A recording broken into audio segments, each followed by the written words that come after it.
Hello, everyone. Welcome to my channel, Drop the Tea. How is everyone doing tonight?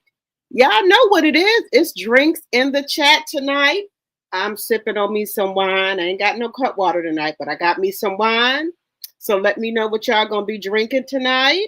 Hello, Capricorn Flower, my mod, and T-Drop. Thank you so much for coming over and getting the channel together. As you come in, please hit the like button. Thank God it's Friday. Thank God it's Friday. Yes. I've been looking forward to this weekend. Thank God it's Friday. Let me know in the chat if y'all are drinking for drinks in the chat. Hello, Sonia. Hello, Chanel Monet, my T-Drop and my mod. Hello. Hello, Mama Bees. How is everyone doing tonight?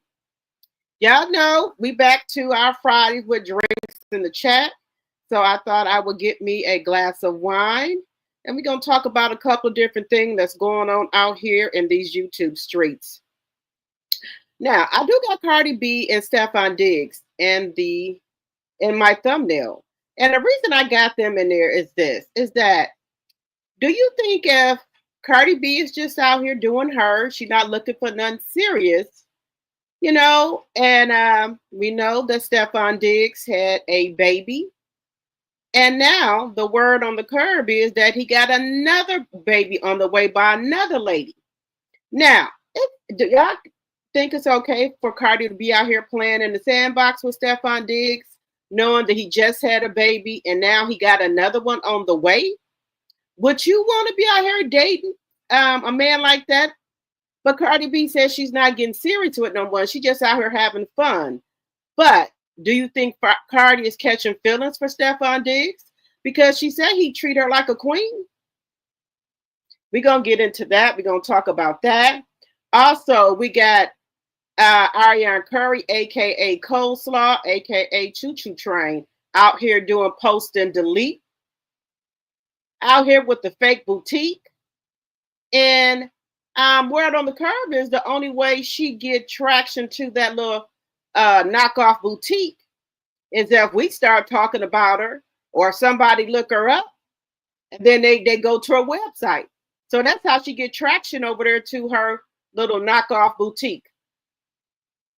Also, people have now have been trying to look up Martell for that Arnaz wine, and everybody knows that's been discontinued, discombobulated, everything. He don't have that no more. He don't have it anymore. It's not selling. If he got some bottles, it is from when he had it before. But as of we know, the word on the curb is that he's no longer promoting that. So we shall see. And Ariana Curry out here posting things, then she'll delete it, throwing out little subliminals, liking stuff about relationships. Then she'll unlike it. I don't know what's going on with her. I think she likes to play on the internet. When people forget all about her, then she'll pop out, put out, subliminals, and then people start talking about her. She says it gives her anxiety when she see all these thumbnails of her face on there. She feel bad. She get anxiety. But then, on the other hand, you like it because then people start looking you up. So which one is it? Are you getting anxiety because you're on thumbnails? Because I sure got you in the thumbnail. So she might, come across this tonight and get anxiety. So we shall see. Also, who else we got? Britt, Eady. She's a slick one. I give it to her. She's not as dumb as she seemed. Bravo should have never showed that scene with Kenya put up those posters.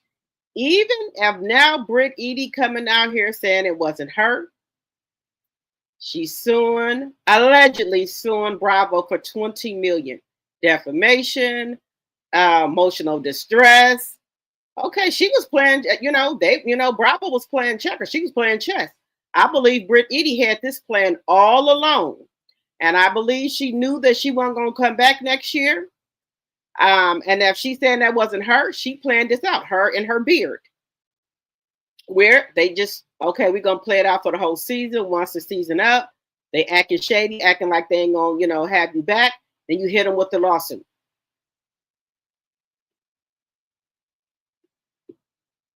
That's all I'm saying. Hit them with the lawsuit. And so bravo. People are saying that she probably don't got no case. I think she do got a case. I think she do have a case, in my opinion, because defamation. They didn't put her out here like she's some type of escort with the graphic pictures, and I don't think they should have let Kenya do that, or whoever her executive producer is or producer. Now they liable. And they could have not shown it, but they were so thirsty for ratings that they went head on and showed it. Now they, it's going to hit them in their pockets. All right, guys, and then also we're going to talk about Sade. Y'all know I live in Milwaukee, Wisconsin, where Sade was the young lady that was 19 years old who was unalived by a Caucasian man, where he allegedly removed her head, arms, legs, one of her breasts. He was found guilty today, thank God, but we still have not found her head. That's the sickening part. Nobody has found her head yet. But he was found guilty today, thank God. Because this case has been going on for a long time. Every time her mother gets on the TV talking to the news, her mother just looked like she just still in shock. She's distraught. So I'm glad that they got some justice today where he was found guilty, allegedly, and for entertainment purposes only. But let me get some housekeeping out the way. Everything I say on my channel is alleged and for entertainment purposes only. I do not own the rights to this music or any clips that I may show tonight. I do not own the rights to any music or any clips I may show tonight. Also, Section 107 of the Copyright Act of 1976, there is an allowance for fair use of copyrighted material for such purposes as criticism, comments, news, reporting, teaching, scholarship, and research and learning. Fair use, fair use, fair use. All right, guys, we're almost at the 20-minute mark here. But yeah, so we're gonna talk about Sade, beautiful 19-year-old. When I guess she met the Caucasian man at her job. He was way older than her. He looked really crazy. We saw him on tapes. Surveillance of him. They went to two restaurants, a restaurant and a bar, and then I don't know how he got her to go back to his place, because if you look at the man, he looked at really, really, really, really creepy. And I don't, I don't know why she would want to go with this man, but he looked at really, really bad. He looked like a creepy guy. He looked at like he looked at real creepy. But people try to give people a chance, and it turns out to be not good. Let me just see if I can. Yeah, it turns out to be that he not good at all. It's just terrible. It looks like they'd have fixed him up some, because when he came in before, his hair was all over his head. Now his family is very wealthy. They own a lot of real estate companies and things here in Milwaukee, Wisconsin. But they did come out and was saying that, they didn't have, they don't uphold him or anything of what's going on. So it was a very, very emotional time. But we're going to get into that in just a second here. Just imagine, that's still a baby, 19 years old. and somebody does that to your child, you know, somebody do that to your child, baby, you don't be thinking about no law, nothing. You be thinking about taking them out of here. Allegedly and for entertainment purposes only. I do not promote any type of violence on this channel, but I'm just saying. Let's see who else is in here. Hello, TNT Gma. Hello, Capricorn Flower. Yes, and if you guys are in here when you come in, please hit the thumbs up and also make sure you're sharing the videos and liking the video. All right, and if you even up there in the bushes, please jump on down. All right, guys, we're at our 10-minute mark. So, as I say, y'all know I'm from Milwaukee, Wisconsin, where this all happened at. So I just want to show y'all a little bit of what's going on here. It's really bad. This baby was only 19 years old. I know when people say their kids 18, they grown, but they still are babies to me. But I do want to get into a little bit of this with you guys and let y'all see what's going on. It's just sad. He took off all of her body parts, all of them. And again, we still have not found her head. May God rest her soul. So we're going to get into a little bit of this here. This is the young lady here. Right here. This is her right here. And this is the man right here that took her life here. Allegedly. I was going to say alleged, but... Then what about the moment when you actually realize that you're not... This is the man that took her life. Give me just a second here. I'll let y'all see a little bit of it. Hateful and racist derailed a proposed memorial for Sade Robinson. Durante Matthews shows you why one supervisor says it's not over yet.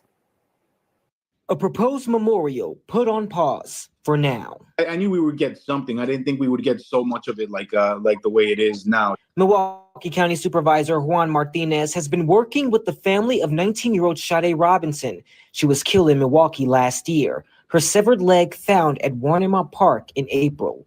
Martinez proposed a memorial in her honor at the park, but he says the proposal came with public pushback and hateful comments towards Robinson's mother. She was just getting all kinds of racist attacks, as it was I. There was an outcry saying that taxpayers of Milwaukee County ought not to be paying for a memorial simply because, not my words, these are terms that were used, simply because another Black person has lost their lives. County supervisors noted the response on Tuesday. There are plenty of folks who just had honestly empathetic things to say, but there were others who really crossed several lines. Martinez says after speaking with Robinson's mother, he decided to take the original proposal off the table. The grieving mother wanted this taken back, so I did what she wanted me to do. Milwaukee County's Committee on Parks and Culture unanimously voted to do so, but Martinez says it's not over yet. He says they will work to raise money for a memorial, possibly in a different location. He says he understands the discourse around using taxpayer dollars, but still calls the reaction disappointing. Now, this is her mom. First and foremost, we'd like to thank the jury. We'd like to thank the judge. We'd like to thank the community for stepping forward and helping us locate her remains. We'd like to thank them for having patience with the family and for their support. It has been a long year. It has been a moment of grief that no parent should have to bear, and that this family has endured. They've held their heads up high as they've sat through this trial. There were moments of weakness, there were moments of anger, there were moments of frustration, and throughout all of that, they were victorious in seeking justice. That was the most important thing to them, and we are appreciative to this community for supporting them in that. And as we move forward, we will be seeking legislation to help prevent this from happening in the future, to support women who are sex trafficked, who are kidnapped, who are put in positions where they are vulnerable. Now, this is her mom. And where the system right now does not put forth enough effort to seek and find them before it gets to the point that they are missing. We want a situation where when someone steps forward and says that someone is missing, immediate actions are able to be taken. We want a better system for communicating and for women knowing how to communicate when they feel like someone's missing and what the next step is for someone to do. That's something that should be taught to students for them to be aware of how to react when they see a friend in trouble. I know that we would not have gotten to this point if it wasn't for the young women who saw the car on fire, stepping forward and saying something and calling attention to what they saw. It took a village for this to happen, and for this person to be caught for this crime, and for Maxwell Anderson to be convicted. It was many people who came forward and took those steps, but we also need to know how to take those steps. What actions should be taken when you see evidence? How do you collect evidence? What evidence should be collected and how to preserve it? Those are things that we are not taught that are necessary for our judicial system to function properly. And I believe we have. Click on this one. I had my husband take a photo for me and show me. He has been found guilty. I want to try to see him. This is the courtroom. Ladies and gentlemen, at the beginning of this trial, I told you that I was going to ask you to do two things then. I'm asking you to do the same two things now, and to use your common sense.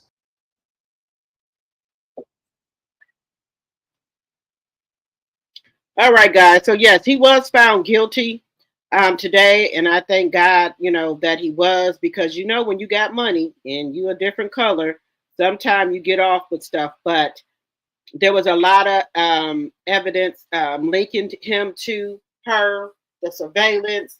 This was all on Nancy Grace. This was all over the news. So I don't think they're gonna put him in jail here because of I don't think he will make it in there. And even if they put him in another jail, they're gonna find out what he did, and those brothers in there, they're gonna take care of it. And again, I do not promote any violence on this channel. I do not promote any violence. If y'all remember Jeffrey Dahmer, the Caucasian man that was here in Milwaukee, Wisconsin, he lived on State Street. He was getting GAY men and rugging them, taking them back to his house and things like that. He would also dismember them, and he was eating them. He was eating them. Yeah, if y'all remember Jeffrey Dahmer, he's from Milwaukee, Wisconsin too. He is no longer with us. He's no longer here. Something happened to him in jail. Y'all know what I mean. So he's no longer with us as well. But this young lady had a bright future in front of her. She worked at 2 jobs and she went to school. And this guy here worked at one of the restaurants she worked at, and I guess he asked her out. But this, crazy looking man right here, he had long hair and stuff. I guess his family and them or whoever in jail, they cut his hair to try to make him look more presentable. But when he was first going through court, he had long stringy hair. He looked very, very creepy. But no. I would have not went anywhere with this man. I don't know how he got her back to his house. Like, they show footage of them going to a bar. Then they went to a bar and restaurant, and they could track with the phones and stuff. She ended back at his house, and they said this was a first date.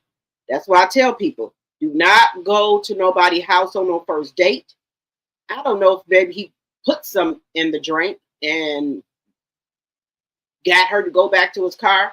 If you got going on a first date with somebody and you got a drink or anything and you got to go to the bathroom, take your drink with you. You don't know what somebody might put in your drink while you're in the bathroom. And then, they'll get you you get drowsy and they got to carry you out the restaurant or bar and put you in the car. People think that's your man, that you didn't have too much to drink, and not knowing he didn't, rug you. It's dangerous out here, y'all. It is really, really, really dangerous out here. With dating, you can't trust nobody. It's just bad. So be careful, ladies. When you're out here dating, be careful. But I'm glad there was some justice served for her. And it kind of put me in the mind of Shaquilla Robinson a little bit with her friends, allegedly done to her. But we got one side, one person that he was found guilty, and I'm glad that the jurors did what they needed to do. So I'm glad of that. But I wish he would have told where. Well, I don't know if they could have made some deal with him to tell where her head was at, or something, because that's what they're missing. That's what they're missing. And then we do have racism here in Wisconsin. We do. But it's not too bad, but it is. Don't you see how they was saying bad things to this lady here when she was trying to do a memorial for her daughter? So we do have, things that are bad, unfortunately. But we just got to keep pushing and keep moving and keep being covered in the blood of Jesus and pray. That's all we can do.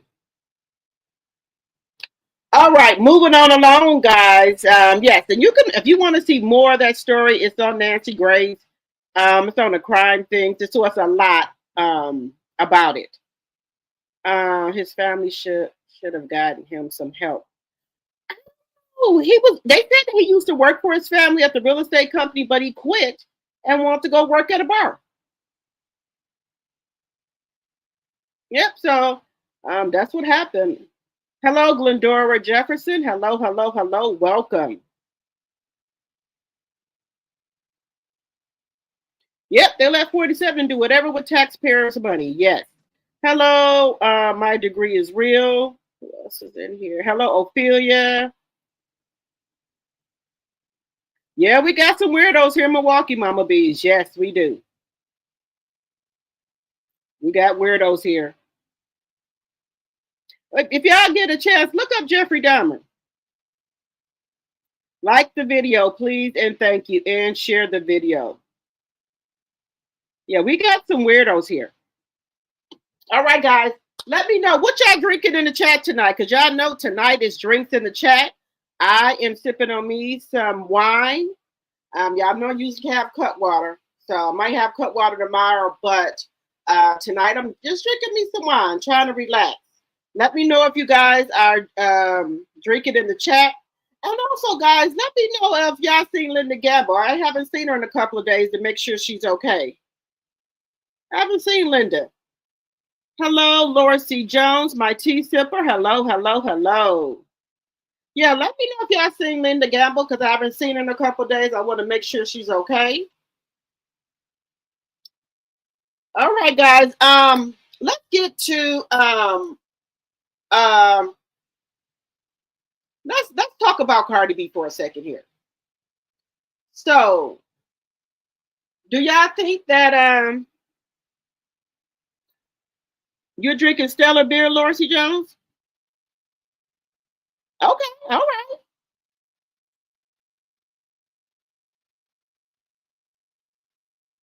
Okay, you seen Linda today? Okay, thank you, Sally. I just wanted to make sure she's okay.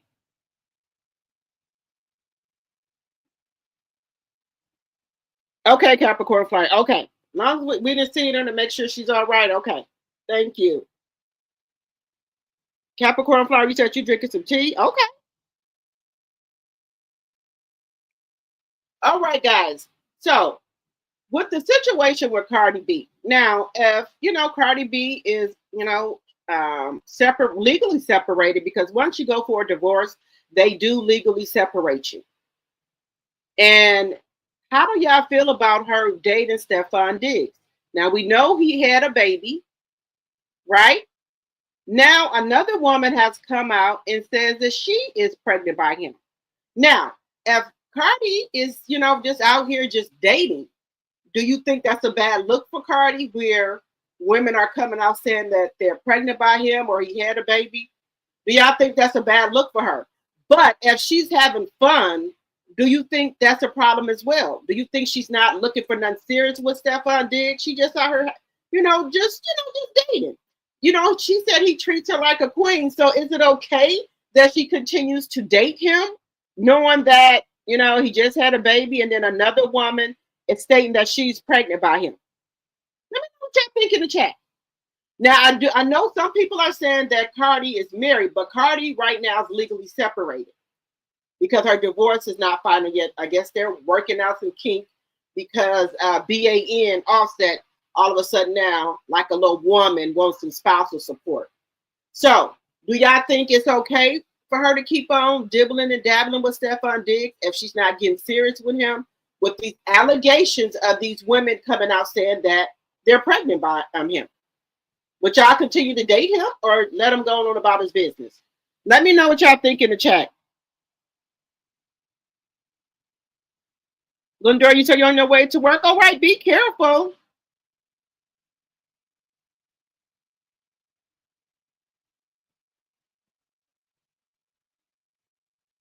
Okay, you was mine for. Okay, Mama Beats. All right. You said run, CARDI. But y'all, what if she's just having fun with him? Is it okay for her to just have fun with him long as she's not getting serious with him?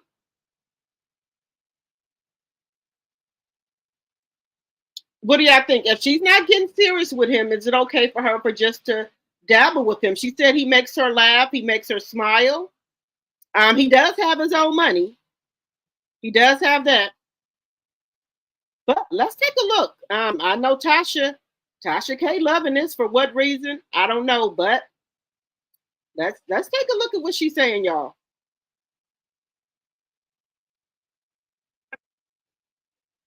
I mean, you can get a valuation, but that don't mean you got like money in the bank.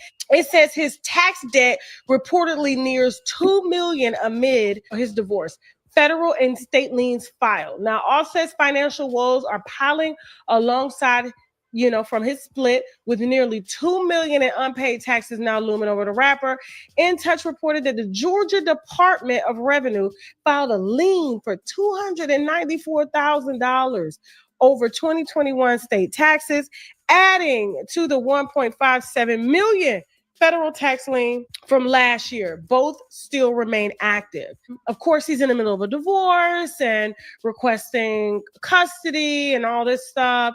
And he's also battling a $232,000 judgment in a Miami assault case. He has since asked for spousal support because he's in debt, and it was debt incurred during a marriage. Both are entitled to the debt. Well, there was no prenup involved or anything like that. And so Offset got some finances. He got the Offset. Okay. He got some bills. He got Offset. I don't want you to let my brother-in-law cook. Okay. He got kids to feed and all types of shit. I think what's going to happen is that, being that he makes less money, the court may be inclined to order it temporarily until they sort out the matter. I put some respect on my brother-in-law name. He cooking, okay? Moving on. In the last 6 weeks, Van Horn. Hey guys, so do you think that Cardi B should be responsible for some of Offset's debt?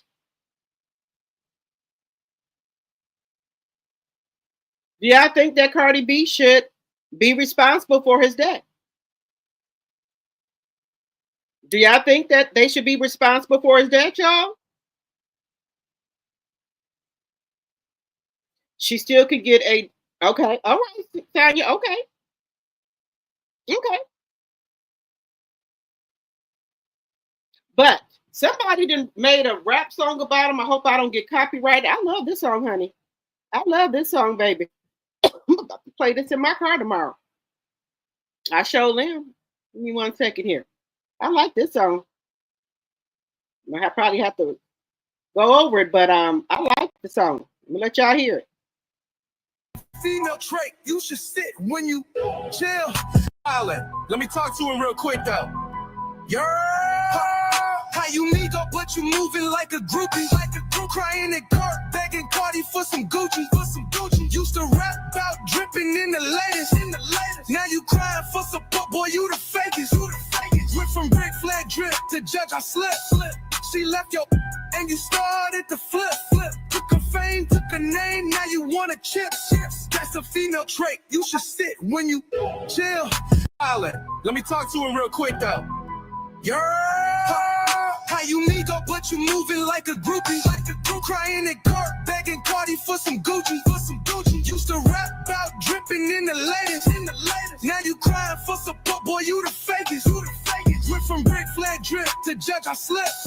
She left your and you started to flip. Took her fame, took her name, now you want a chip. That's a female trait. You should sit when you chill. Let me talk to him real quick though. Okay, y'all, what y'all think about that song they made about Offset? What y'all think? What y'all think about that song? Let me know what y'all think. I like it. I like it. Hello, New Orleans Diva. Hello, hello, hello. And as you guys come in, please hit the thumbs up. And if you have not subscribed to the channel, think about subscribing to the channel. I'm trying to get to my 2,500 subscribers. But think about it. But I do like that song that they made for Offset. I do. What do y'all think about the song? Let me know if y'all like the song or if you're feeling the song in the chat. And what I wanted to say, guys, you know how some people we be out here, we be complaining about money and stuff like that. And these people have money and they have more problems than the people without money. And they have problems with dating people as well. You know, and so I guess it doesn't matter if you're rich or poor, you're going to have the same problems that everybody else have with men. Cheating, lying, conniving, you know, so you're going to have the same problem. The only thing is you just ain't going to have the money problem, but you're going to still have the men or women problem. So it doesn't matter if you got money. Look at CARDI. She's a nice looking woman. I know she did probably some things back in her past. Everybody got a past. But at least she's not on the pole no more. She's out here, you know, making music. And, you know, she done cleaned up her act, you know. So she's out here trying to do things, you know, the right way, the legal way. She said she did not let her kids even listen to her music. But they say that, you know, other kids are listening to her music. But you as a parent need to monitor what your kids are listening to. It's not her job to monitor what your kids listening to. It's your job. Like she monitor what her kids listening to. She know her music is not for kids. She don't let them listen to it. So we got to do a better job as parents, as you know, to monitoring what our kids are doing online, what type of music they're listening to, and things like that. So that's our job to do. You know, that is our job to do. But yes, Cardi B and Offset was married in 2021. So Cardi might end up having to help pay for this debt that Offset has occurred. Yep, they were married in 2021. Mama B says Offset needs to get his money from all of the ladies he was cheating on Cardi with. You said bye, boy. Yes, baby, bye. But you know what they say. You know, Cardi should have got a prenup. She did not get a prenup. That's what Tasha's saying. I like that song she made that everyone wants her to drop on Father's Day. They call it the divorce song of the year. Okay, I haven't heard that, New Orleans. I haven't heard it. Okay, I'm going to have to listen to that because I haven't heard it. Let me know what y'all drinking in the chat. Tonight is drinks in the chat. Tonight is drinks in the chat. Thank God it's Friday. TGIF. Thank God it's Friday. We drinking in the chat tonight, y'all. Because y'all know we haven't been doing it in a couple of Fridays because I've been out here being in these streets. I've been outside. No, let me not say that in the streets. I've been outside. Y'all know y'all know I ain't that type of woman. But I have been outside, y'all. So you said it's all over TikTok, New Orleans Diva? Okay. Okay, we're gonna have to I'm gonna have to look for it. But you know, this is the thing. Women, a lot of women ain't sitting back no more letting men run all over them and things like that. They bossing up, they bosses. They let the man know it is what it is. They doing what they got to do. I don't blame them. Do what you got to do. You know, y'all know she gave Offset so many chances. She gave Offset a lot of chances. Offset could not get it right. And, you know, I think he had got immune to cheating on Cardi and Cardi not going nowhere. So he just kept on cheating. He's like, I didn't cheat before, once, twice, 3 times. She's been on probation for me. She got into, altercations for me. She ain't went nowhere. So he thought he can keep on cheating on her and she wasn't gonna go nowhere until she flipped the script on it. She flipped the script. You know, people get sick and tired of people, you know, cheating on them. They get tired, and people talking about, oh, Cardi shouldn't be out here messing with Stephon Diggs. Well, anybody telling him he shouldn't be out here messing with the tricks he messing with? What about what he doing? The same thing with DDG and Haley Bailey. The same thing. People told her not to mess with DDG. You know, look what he did to Ruby Rose. Ruby Rose has said that he is the one that had her out here on OnlyFans. Give me just a second here, y'all. 1 second.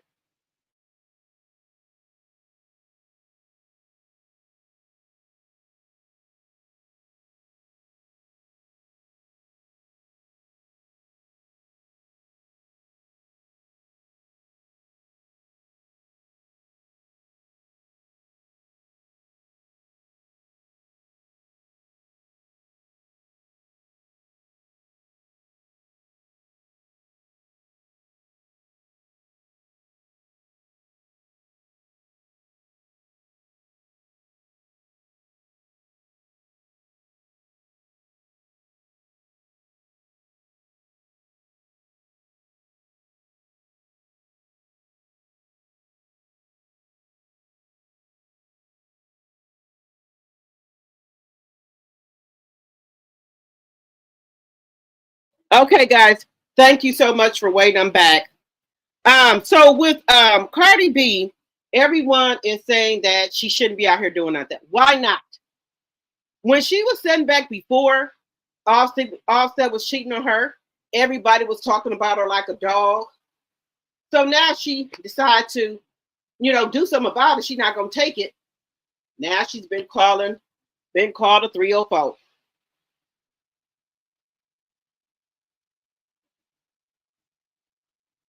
Oh, I didn't know Melanie had another TikTok live today. I missed that. Cardi B new song is called Outside. Okay, Chanel.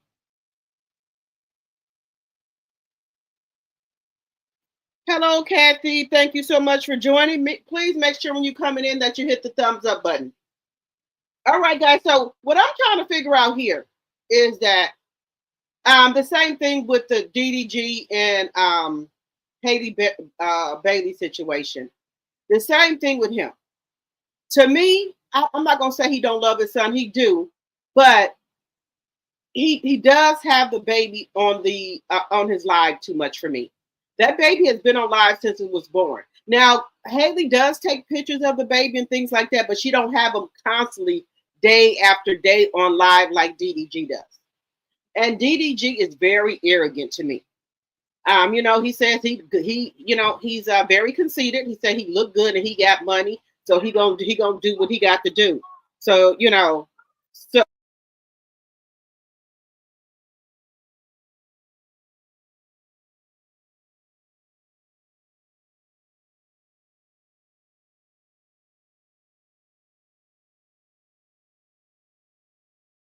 so you know, and I feel sorry for Haley. You know, she's young and we were once Haley Bailey's age as well.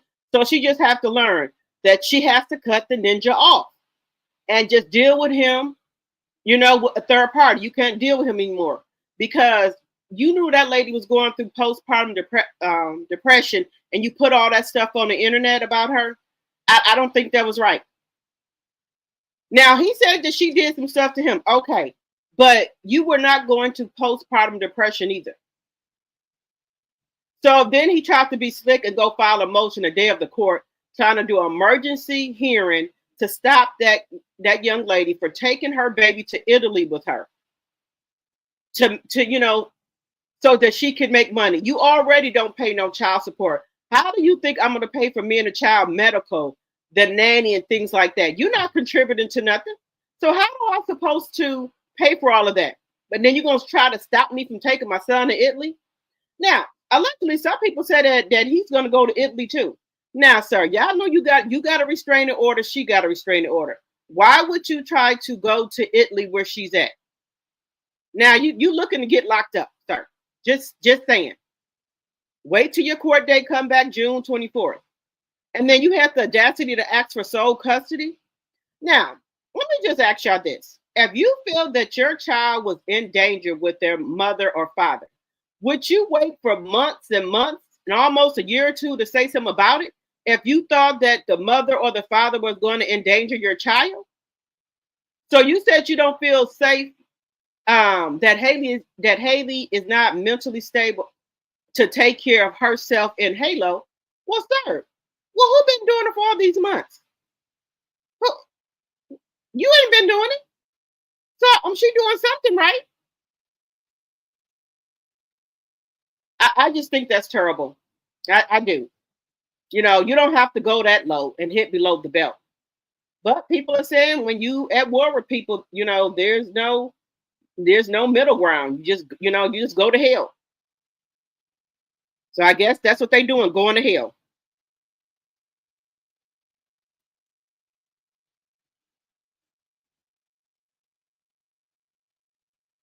Yes, New Orleans, let Cardi have her fun and do what she do. Let her get her back cracked. Let her get her back cracked, okay? Just like Tiana Taylor. You know, we knew our mom was cheating on Tiana Taylor, just like we knew Offset was cheating on Cardi. But you cannot tell married people what to do. When they get enough, they will eventually leave. When they get enough. And that's what they did. And baby Tiana Taylor out here killing it with these looks, with her little boo thing. And also Cardi B out here killing the looks and with her little boo thing. And they smile like they're having a good time. It don't look like they're trying to get serious with nobody, but what's good for the goose is good for the damn gander. You know, don't dish it if you can't take it. Don't dish it out if you can't take it. He making all these songs, all these, you know, alleged threats and things like that. So don't dish it out if you can't take it. And if y'all notice anything, a man cannot take the same type of hurt that they do to us.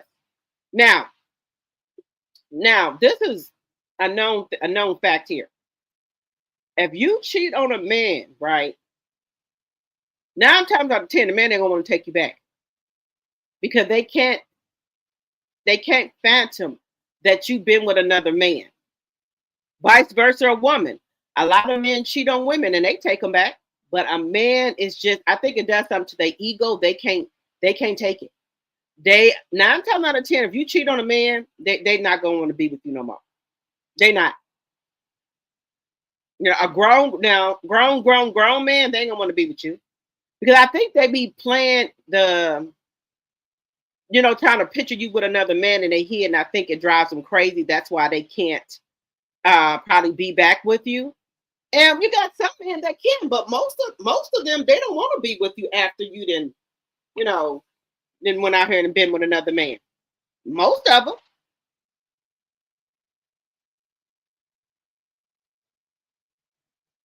Yeah, and Cardi B is out here working. So we might be getting a new album from Cardi. We just been getting singles. We might be getting a new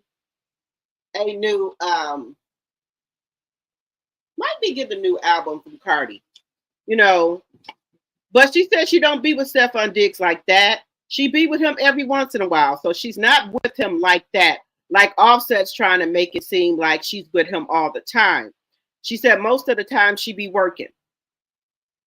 She be working. And there's nothing wrong with that. So let me just let y'all listen to, y'all know Tasha K been having all the tea. Let's listen to what she said about this young lady here with the baby, y'all. This is the lady that supposed to have a baby by Stefan Diggs, the one that's messing around with Cardi B. So let's see what she says. We allegedly pink cocaine, IG models on a boat calling him daddy. You know, he has his own slew of troubles, you know, lawsuits and things like that. The NFL is aware of the video and the alleged pink substance and is advising their players, especially when they just started back playing after an ACL was torn, to be careful out here. You know what I'm saying? And so this young lady here the other day was getting some work done. This one. So she was getting some work done, beautifying herself. She was talking.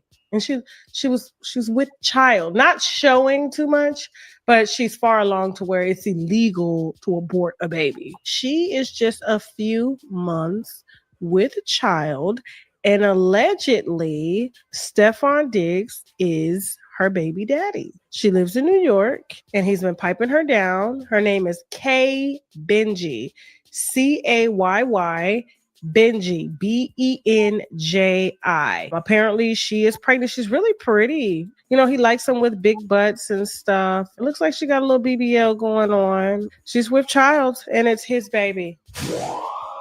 So we should congratulate the new expecting parents. And we'll be sure to post the gender reveal when it's out. She's excited about her new bundle of joy. I'm excited too. You know, I'm going to send a baby gift. All right, moving on. In the last 6 weeks. So what do we think, guys? What do we think about Stefan Diggs with another baby on the way? What do we think? What do we think about that?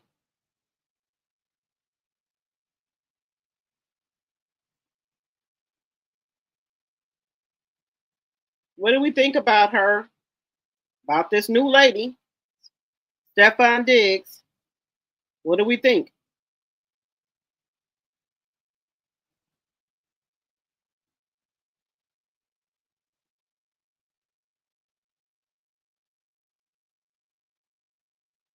What do we think, y'all?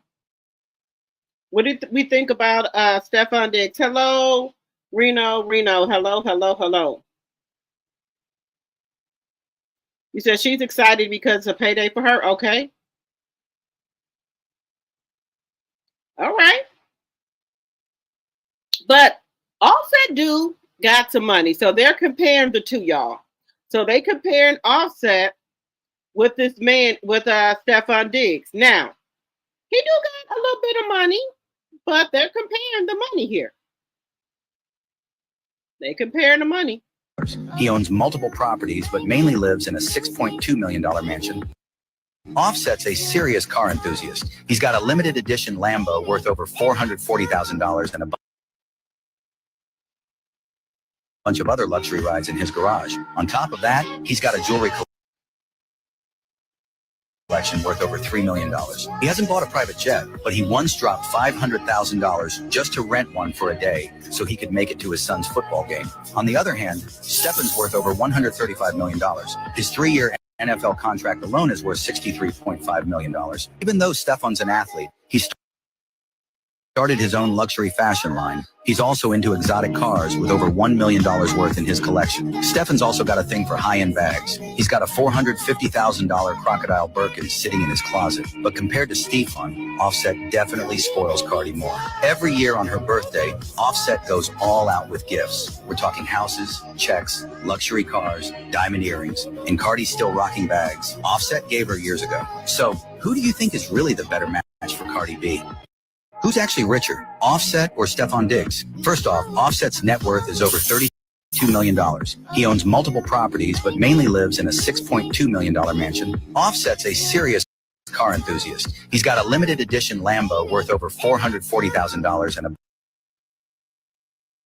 bunch of other luxury rides in his garage. On top of that, he's got a jewelry collection worth over $3 million. He hasn't bought a private jet, but he once dropped $500,000 just to rent one for a day so he could make it to his son's football game. On the other hand, Stefan's worth over $135 million. His 3-year NFL contract alone is worth $63.5 million. Even though Stefan's an athlete, So do you think the money should be compared in a relationship? Do y'all think the money should be compared?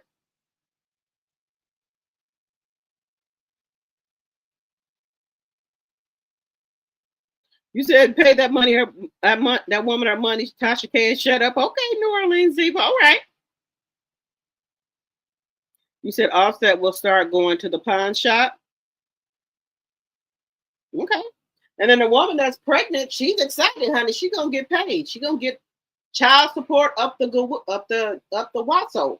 So, and you know, they said that she's too far along to AB it. So, you know, I don't know. I don't know. Is this the 4th kid he got now? But hey, I guess, Cardi says she out here having fun, y'all. She's not looking for nothing serious, but you can tell that this man doesn't wrap it up because every time we get on this internet, he didn't pop somebody with the baby. This is nasty.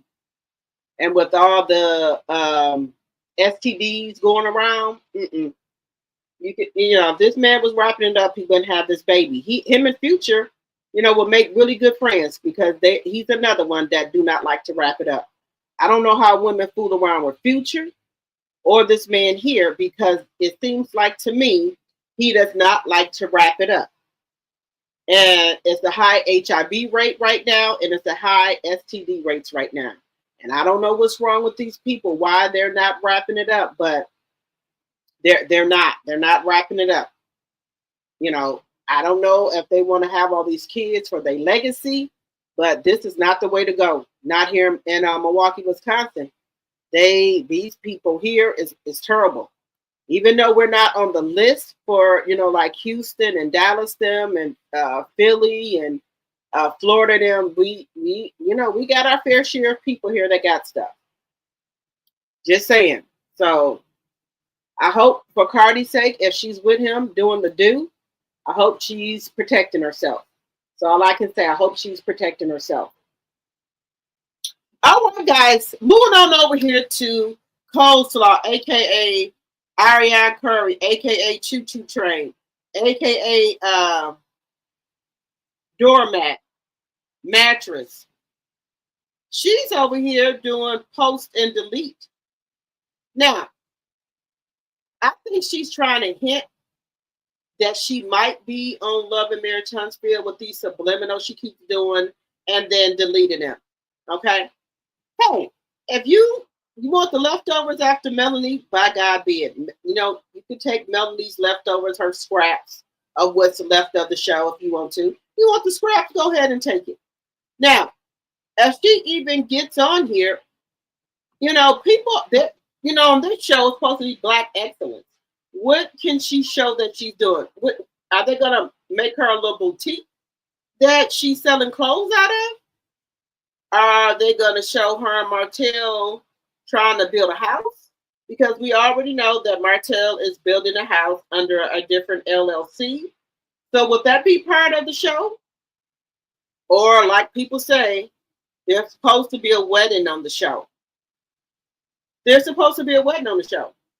Hey, I feel no ways tired because he should marry her after people done drug her up and down these YouTube streets, and after he done drug her up and down the street. So if he gonna marry her because that's the best he can do, because don't no other woman want him because they know he broke and she the only one that's sticking around that want him. By God, go ahead and do it. They said she got kicked out of her Section 8 apartment, and that's why she's over there living in Martell's house that he can't sell or anything like that because it's not up to code. He can't even sell the house because it's not up to code.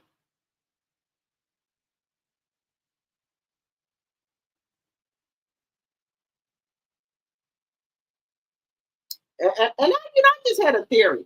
Maybe she's gonna pop out, maybe pregnant, because Martell said he wants a lot of kids. He's not done making kids. All his other friends said they don't want no more kids, but him, he wants more kids. Sir, you got 5 kids already, and you can't even take care of them. Why are you trying to put more kids out here in the world, sir? That's all what I can't understand. Did he say he wanted 10 kids? I think he said.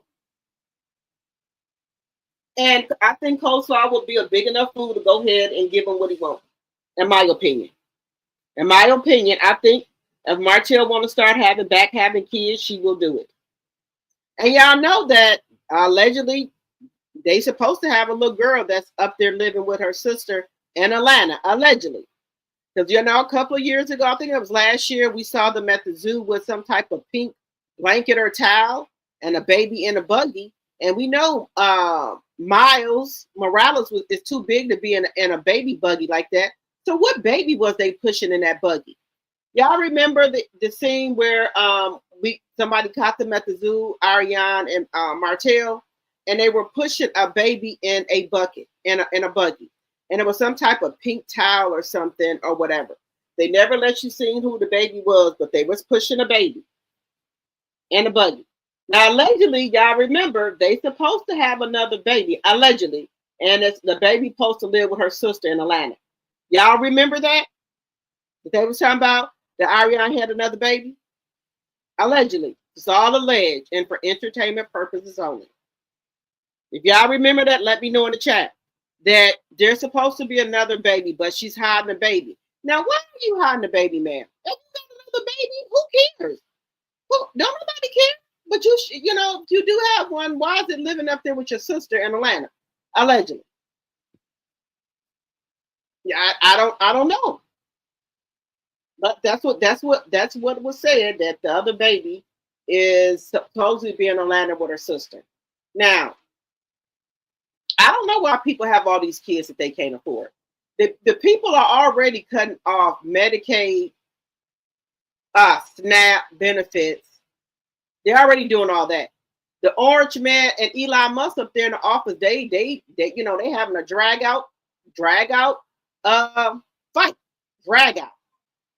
You know, he said that he is the reason that Donald Trump won the election. Now, let that information do what you may. I already knew, allegedly, and for entertainment purposes only, I knew that this year election was rigged because the results was in too fast. The states turned red too fast.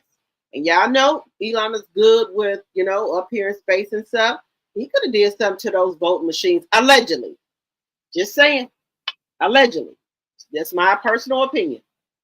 Not saying he did, but I'm just saying. Because Elon is saying that you keep on messing with him, he's going to let the cat out the bag. But, sir, if you let the cat out the bag and tell that you mess with the voting machines, you go into jail too. Because you was accomplice. Just saying. Unless you don't care about going to jail.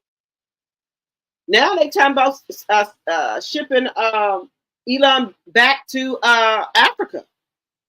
They talking about revoking his green card. They want him to go back. But Elon is mad because Trump, all those government grants and stuff he was getting to go to space and stuff, oh, they didn't cut all that out. So he mad about that. So they into it, and you know, he's dropping receipts that why is the Epstein files not released? Elon Musk is saying because Donald Trump is on the tapes. He's all in the paperwork. That's why the AG is not releasing them, because he is all up in it. What y'all think about that? About him being in the court documentation and photos. But that's not good enough. Elon Musk been coming out here putting videos out of Trump and Epstein together at parties dancing, picking out women and stuff. So he on Trump ass. He's on the ass, y'all. All right, so do y'all think that COLESLAW is out here playing games with post and delete? She's liking a lot of posts about relationships and things like that. He ain't doing good for you, let him go. She gonna like that. Well, sir, you know, ma'am, you know Martell ain't doing good for you. Why you don't let him go? Why you liking everybody else shit?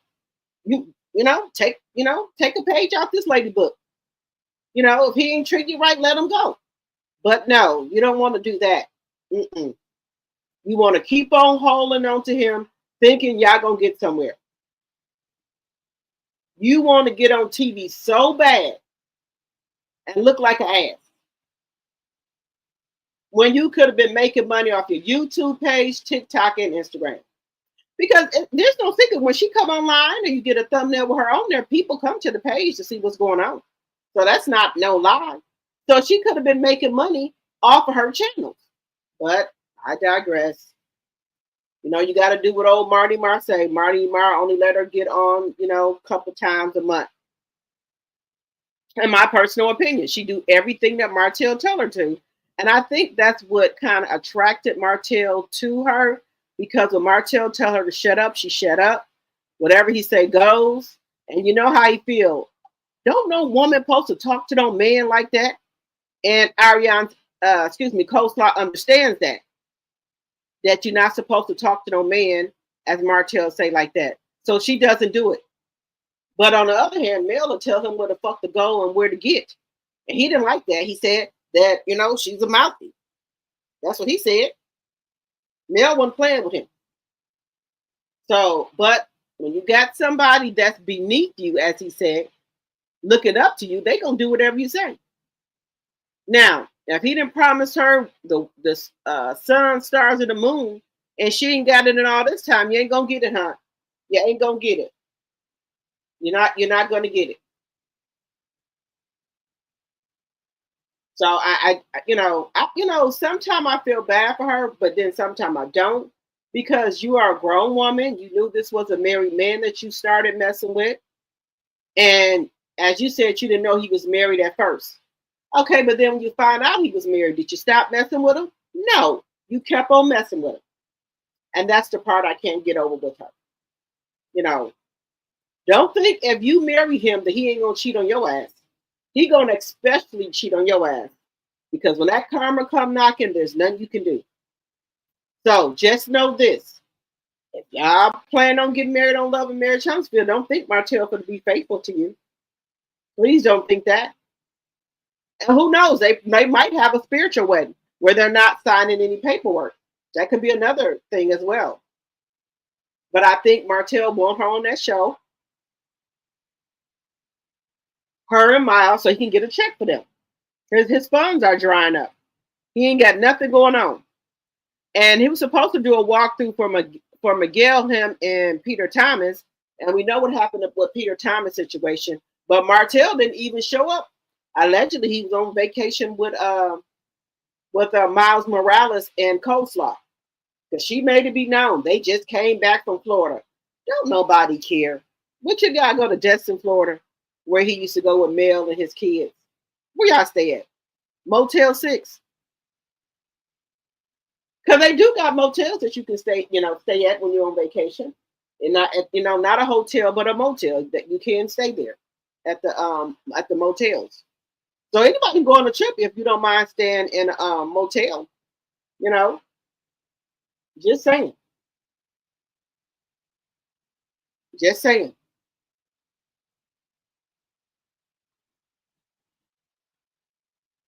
All right, guys, moving on over to we're gonna talk about a little bit about Marcel and Letitia. Letitia was online. I know y'all probably saw it, where she, people were asking her, was the show canceled? And she was, so they wasn't feeling that. They wasn't feeling y'all talking about they show canceled. They wasn't feeling that. They didn't like that y'all talk about the show and things like that was canceled. Letitia had her hair, she was wearing her own hair, and but she had her makeup done. Now, we all, we have bags under our eyes or black marks, because I have them under my eyes, but I do try to conceal them. I do my best with trying to put concealer under them.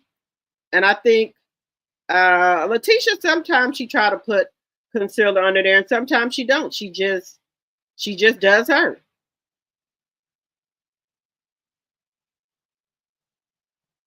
See, here she go again with these subliminal posts.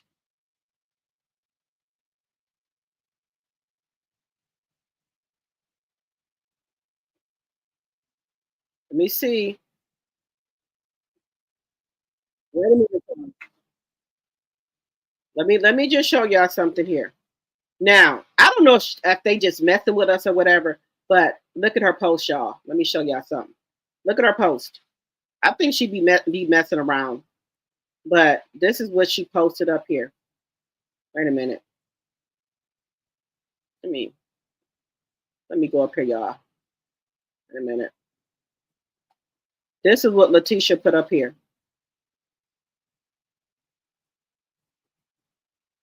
Libras be leaving, you heard me? Them Libras love to leave you very quick. Now, if they love you and they really fuck with you and they rocking with you, they is gonna try their hardest. They gonna try their best. You heard me? They gonna give you chances after chances, because once they done, you would never get that lovey-dovey, that nice version of them again. They try so hard with you because they know once it's over, it's over. You will never get the same Libra twice, baby. You will get the mean Libra, don't give a fuck Libra, no emotion Libra that second time. So if they really love you, they is going to try to work it out with you. But Libra's patience is very low. You heard me? They got bad nerves. They get aggravated really fast. They get turned off really fast. So if you fucking with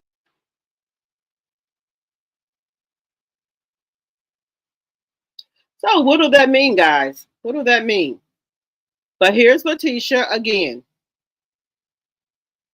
I feel like I have no hair, all my hair off. You do realize that your hair is still longer than most people's hair, right? And then it makes it hair. First of all, have you seen Macy and Mila? Macy and Mila don't count. I'm saying, Macy and Mila don't count. They ain't getting nothing to their hair. And I've been taking care of their whole life. You said you grew their hair and yours. I need to get a cigar. You do. Hey, y'all. I was just talking to my sister. We got the noise. So I was just talking to my sister, Millie. She don't like to be on live. Hey, Millie. Back around. But I was just talking to my sister, Millie, because y'all, I done cut my hair. Cut all my hair off. Cut all my hair. So she was like, how do you feel? You feel weird? I was like, I've never had like short hair before, so it feels weird, but my hair was damaged, so starting all over again. This hair, it'll grow back. Anyway, it is starting all over. If you cut your hair, look, when they start telling you about that 1-inch, 2-inch stories, that's starting all over. You just get a little bit. I cut off like 6. I cut off a lot. I'm gonna show you the video. You did. Oh, I know how much hair you have, so I know it was a lot. Oh, there's another Millie out here. Thank you. Yeah, I told the lady, I was like, I'm all about healthy hair. Yes, I want it long, but I'm all about healthy hair.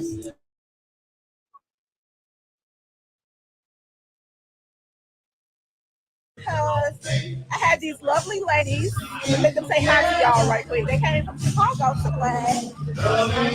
Hey, baby, say hi to everybody.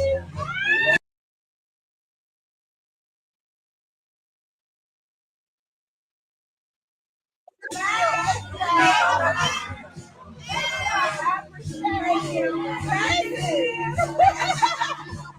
I had to break them on because I gotta go with that ass noisy. But yes, what is going on? Who said the show was canceled? Who said that? That facial expression, I look like my cousin, so I had to switch it. I look like my cousin just did. Anyways, y'all, don't believe everything you hear all the time, especially about Love and Marriage Huntsville. The show is not canceled. I don't know why they're putting it out there. If it is canceled, I haven't received the notice yet, and we're working, so no, it's not. Social media, somebody had to put it on social media. It's Wednesday here at Black, and it's karaoke night, so Marcel is singing. Y'all want to say hi to Marcel? No! Social media, what? Social media be lying. No. Hey! But no, y'all. It's not canceled. Actually, I think we had a good time this season filming. No, of course. Hey, Marcus!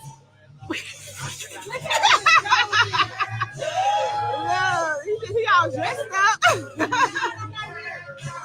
Thank you. I'm working kind of. Thank you for your support. I know we got a lot of people that support us and watch the show, and we appreciate that. So tell Marcel to come say hi. Okay, let me go get him right quick.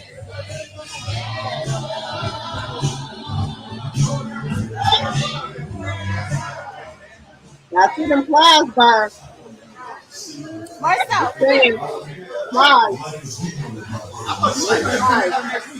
People want to say hi. Well, y'all, that's the one right there. That was it. I went and got Marcel. I had to come where it's not noisy. I said had to what? come live because the group in there that came over from Chicago, they was like, "We're so sorry, y'all show got canceled," and I'm like, "Who is saying that?" They got Like, to check that, like Kimmy but said. they told me social media is saying it. Well, there's a way to fix your algorithm, right?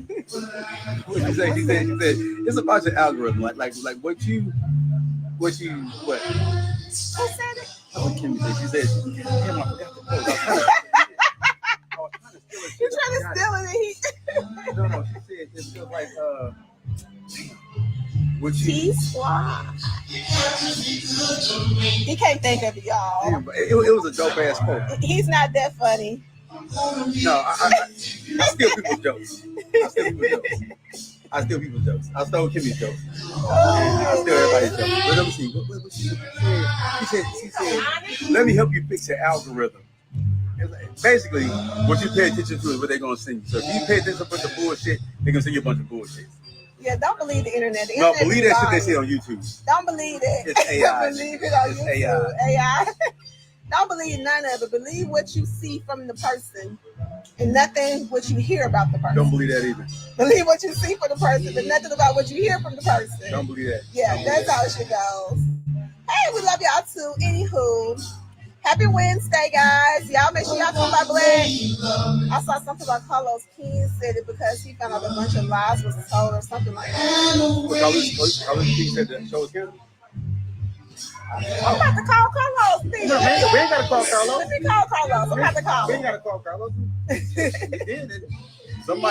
Somebody needs to talk to accountant because they keep paying us. Yeah, it's my purse over there at that table. Yeah. They keep paying us, so. Not you get paid. You don't get paid. What you talking about? We out here. $2,500 season. It's hard out here for a pimp. Anyways, y'all, happy Wednesday. I know Carlos didn't say that. I'm just fooling around with the people. You know, they blame everything on Carlos. Everything is Carlos' fault. Like, wow, okay. Y'all give Carlos too much credit. That's like y'all be blaming everything on the devil.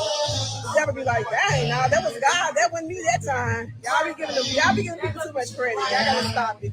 Anyways, thank you. Thank you for being happy for us, guys. Continue to support us. And stay tuned. Okay, guys. So how do we feel about Letitia? She said she cut her hair. Letitia has cut her hair. And I guess she just out there. She got her face made up. I don't know. I guess she made up her own face. It doesn't look bad. It looks decent. But I don't know about what's going on with them flies flying over there. I don't know what was going on with that. I don't know what was going on with that. You said Tisha here? Yeah.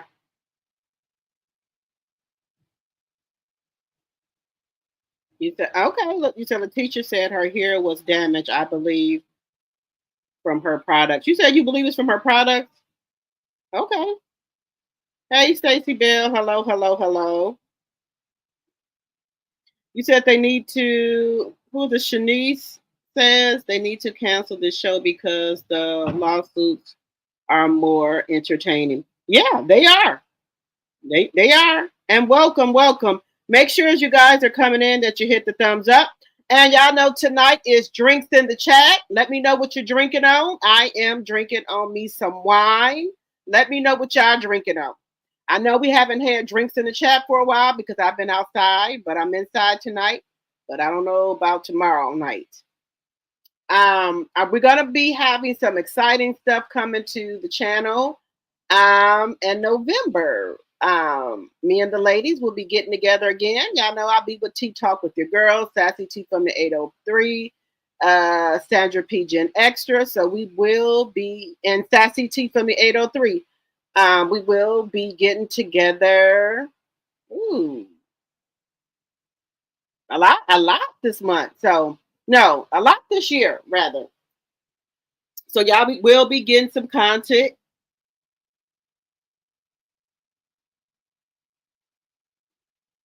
You said they draw flies to the BA. Yeah, I was trying to figure out what's all them flies. That's what I was trying to think of. Yes, Lorcy. Yes, those flies. Mm-mm. Just saying. Just saying.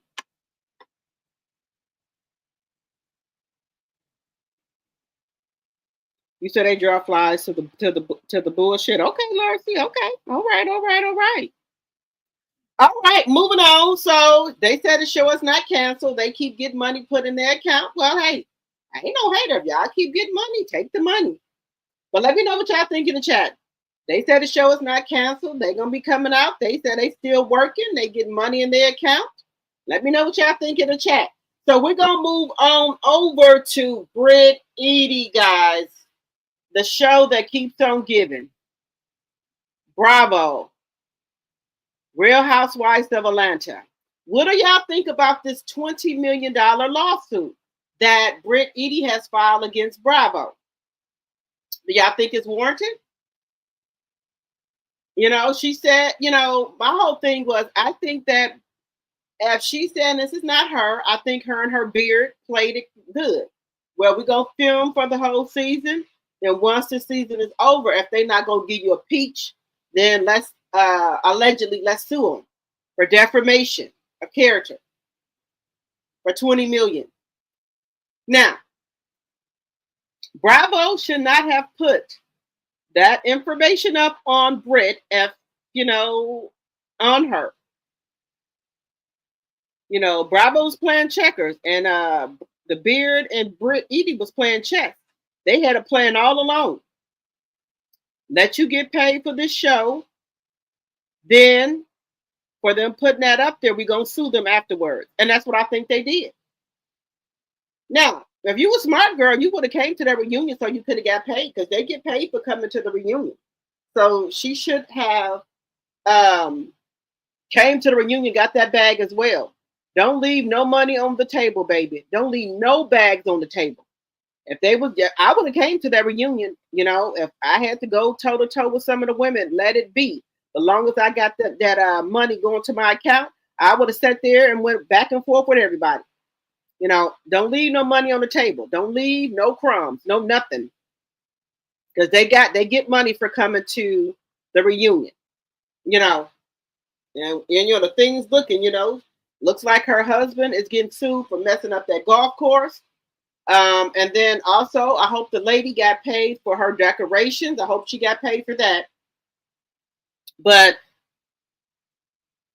I don't think they're reaching no settlement, because Britt Eady says she wants $20 million. But here's the thing.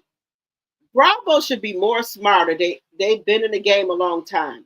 They should have never let Kenya put those posts up and did all that, because now Britt is saying emotional damage, all type of stuff she's saying in her lawsuit. So she shouldn't have, Bravo shouldn't have put that up. They shouldn't have let Kenya did that, what she did, and they wouldn't have no lawsuit. Now, I don't think Britt Eady and her husband are a couple. I think he's, I think there's, I think she's just, his little alibi. That's what I think. I don't think they're a real couple. I think he's a beard. I don't think so. Just saying. They do not even look like Angela and Charles Oakley. I don't think they no couple. I don't even think Charles stays in the house, because they don't have that chemistry. Y'all have been married a long time, and y'all don't have any chemistry with each other. Y'all barely want to hug. Y'all barely want to kiss or anything. Then what husband don't answer their cell phone when they out of town for their anniversary? Why wouldn't you answer the phone? And if your husband or wife, calling you 2 and 3 times, you better answer that phone. Now I understand one phone call go, you don't answer, but the 2 and 3 and 4, 5, and you don't answer, that's gonna be a problem. But Charles, I don't know how she dated him. He has like a nonchalant attitude, like he has no feelings. He shows no empathy at all towards Angela. He's not like a loving, doting husband or anything like that. It just feels like him and Angela are more on the friend side than a married couple to me. because he barely wants to hold hands. He walks in front of her. He just acts like he don't like her. He's not attracted to her. I don't know what it is. Maybe it's just me. You know, maybe it's just me. He just shows no feelings or emotions for Angela. Now, she said that's their love language. Well, baby, I don't want no love language like that. My love language is touch. I love touch and feel. I love to hold hands and things like that. And Charles don't want to do none of that. So I'm trying to figure out what love language is y'all on. What is the love language here? I don't know. And then Britt gets on here and lies, and she said that's the reason why her the real estate license is being held up because of the stuff that was going on with Bravo. But now you're saying that the pictures was not real, so you should be able to get your license, I would think. Just saying. Or was that a lie too? I think Britt, Eady, and her husband lied to get on that show. I do. I don't think they, got money like that. They're an average person living out here. But, they might have, did some things to make themselves look like they had money. But then they start coming out on the show when you couldn't do the proper donations. You know damn well when you do donations and stuff like that, being in that circle, they buy pallets of water, pallets of tissue, pallets of paper towel. They not coming with no little box of 3 or 4 rolls of no toilet tissue. They do pallets. Didn't you see Shamia out there in her garage with pallets of shit? Now, Britt, you weren't going to get away with that. You was not going to live that down. Then you said you had people on the way. What was the people on the way going to be bringing? So a couple of pieces, a couple of toilet rolls, couple of paper towels. What was they going to be bringing? Just saying. I'm just saying, y'all. I am just saying. You'll get smoked out really quickly in these Atlanta circles. These women got money, and they will smoke your ass out in a minute. Just saying. Just saying, y'all. Just saying. So I don't know what was on her mind, how she thought she was gonna pull this off, fake it like you got it. But hey, some people fake it till they make it, but you can't fake it with these women right here. They have, like Kelly had that charity thing. One blazer was $2,000 and some dollars. I'm not buying no fucking blazer for no $2,000. I don't care if I did have the money for it. I'm not doing it. But these are how these ladies roll. But on the other hand, I do. The people that I think that are faking it on the show to me is Britt and Kelly. That's what I think. I'm just being honest with y'all. I think Britt and Kelly, because Kelly is going through a lot of financial situations with her ex-husband. She's trying to get that other restaurant up and going, and she got 4 kids. Then she's trying to move in a different place. So, and then she got to pay that bodyguard then y'all see Kelly's big bodyguard. He's with her everywhere she goes because of the threats of her ex-husband. Woo, baby. That ex-husband, I know these women be going after men for their money, but Kelly husband, he looks like a fucking Oopa Loopa. No, ma'am. No, ma'am. And tiny she is. How did you get 4 kids? Because I know you was not on the bottom, Kelly, of that Oopa Loompa. You had to be on the top, Kelly. Because Kelly is so small. So those 3 kids she got, believe me, she wasn't no bottom, she was the top. No, ma'am. No way. There's no way. I'm just saying, for me, my personal opinion. I don't know if he's from Nigeria or Africa. It sounds like it. And I know these women be getting those men, from over there. I know that. But some stuff you should just throw back. Sometimes stuff is not a good catch. Just throw it on back. Throw it on back to Africa or Nigeria. It ain't gonna work out. My personal opinion. But hey, everybody's different. She had 3 babies by him. Me, I would have tossed them back. You know, I would have tossed him back. Him and Simon. Yoda, no. But hey, desperate time calls for desperate deeds. Desperate things you got to do, I guess. But me, no, man. I'm not going to turn over at night and you going to scare the fuck out of me. Think I'm in a fucking nightmare. No. No. Just saying. Some stuff you need to throw back. No. But hey, till you stay on. Love is love. Love is love. Yeah, some people like what they like. But a lot of women are out here for money. I don't think Kelly liked it, that man. I really don't. I don't think Portia liked the Simon. I think she liked the Simon money. I don't think Portia really liked the Simon like that. Just saying. In my personal opinion.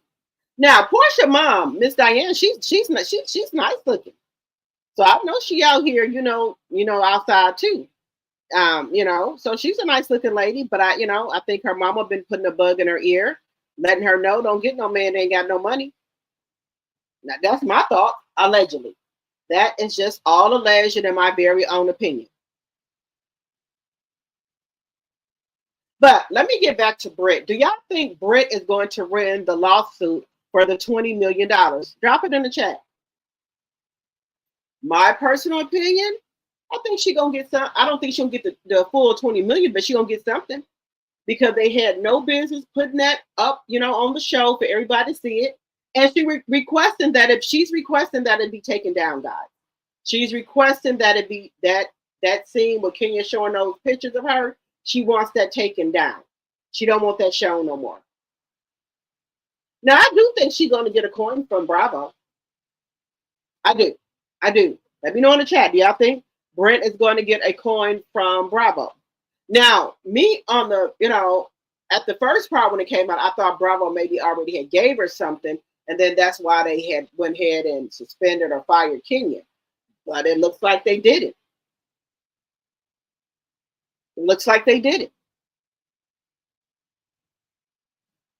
So let me know in the chat if y'all think Britt Eady is going to get any money from the lawsuit.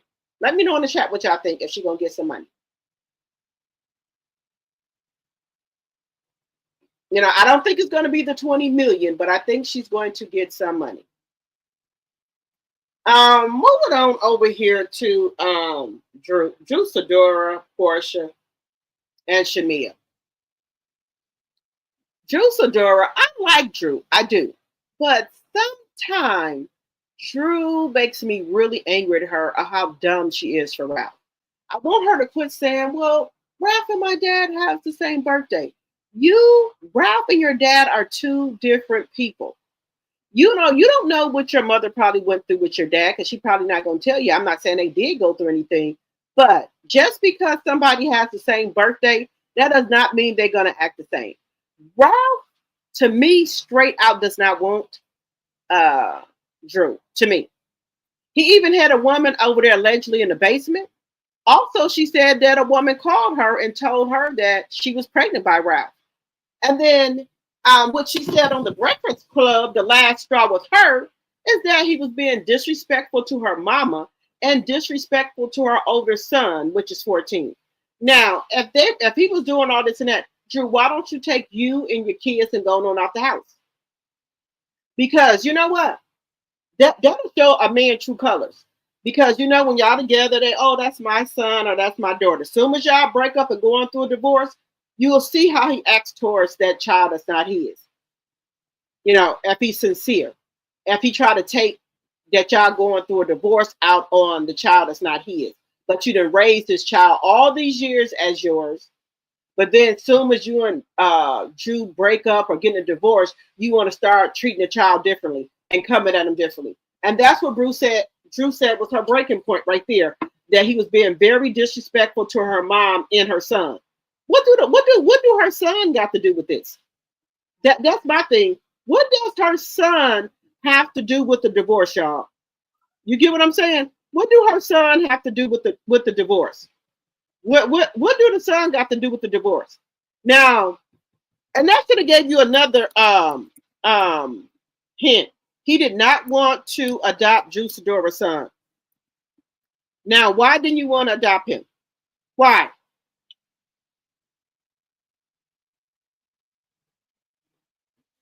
Is it that he knew that him and Drew Sidora weren't going to be together? Is the reason he didn't want to adopt him? Just asking. What would be the reason that you did not want to adopt that little, her son, the 14-year-old?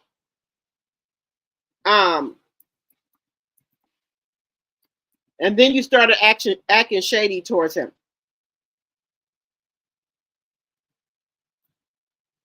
And then the mom? I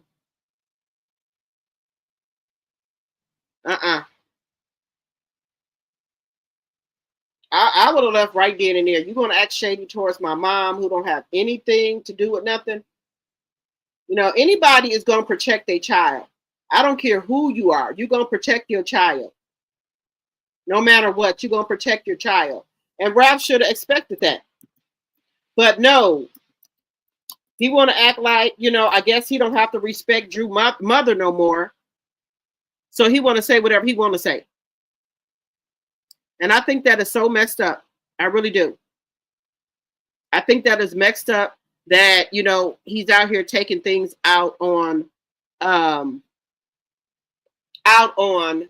son and the mother because they going through a divorce. I think that's shady. I think that is really, really, really shady. I do.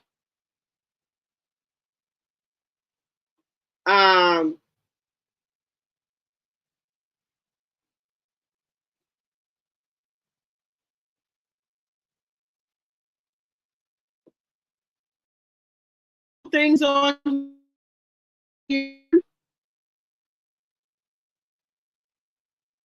about why she's no longer, let's see, she opens up on the unofficial divorce with Ralph Pittman. Now, she was on the Breakfast Club, and you know what? If y'all didn't know, y'all know DJ Envy and his wife had auditioned to be on Bravo, the Real Housewives of Atlanta, and I don't think they got it. But him being on there, I don't think would have been a good idea because DJ Envy is really messy, y'all. He's very messy. So we're going to listen to a little bit of what Drew said on the Breakfast Club as well, and then we're going to talk about it. Just listen to what she said here. Lynn obviously got a divorce, a separation. Well, it's not official yet. Separation. I'm still going through the process. Which is a weird separation because he lives in the basement. Yes. And you live upstairs. Yes. And you're not allowed downstairs. Yes. And he's been there for and he's not allowed to come upstairs unless I grant him access. It's just like I've never heard of this. Like I don't know anybody else that I can say, girl, how did you deal with this?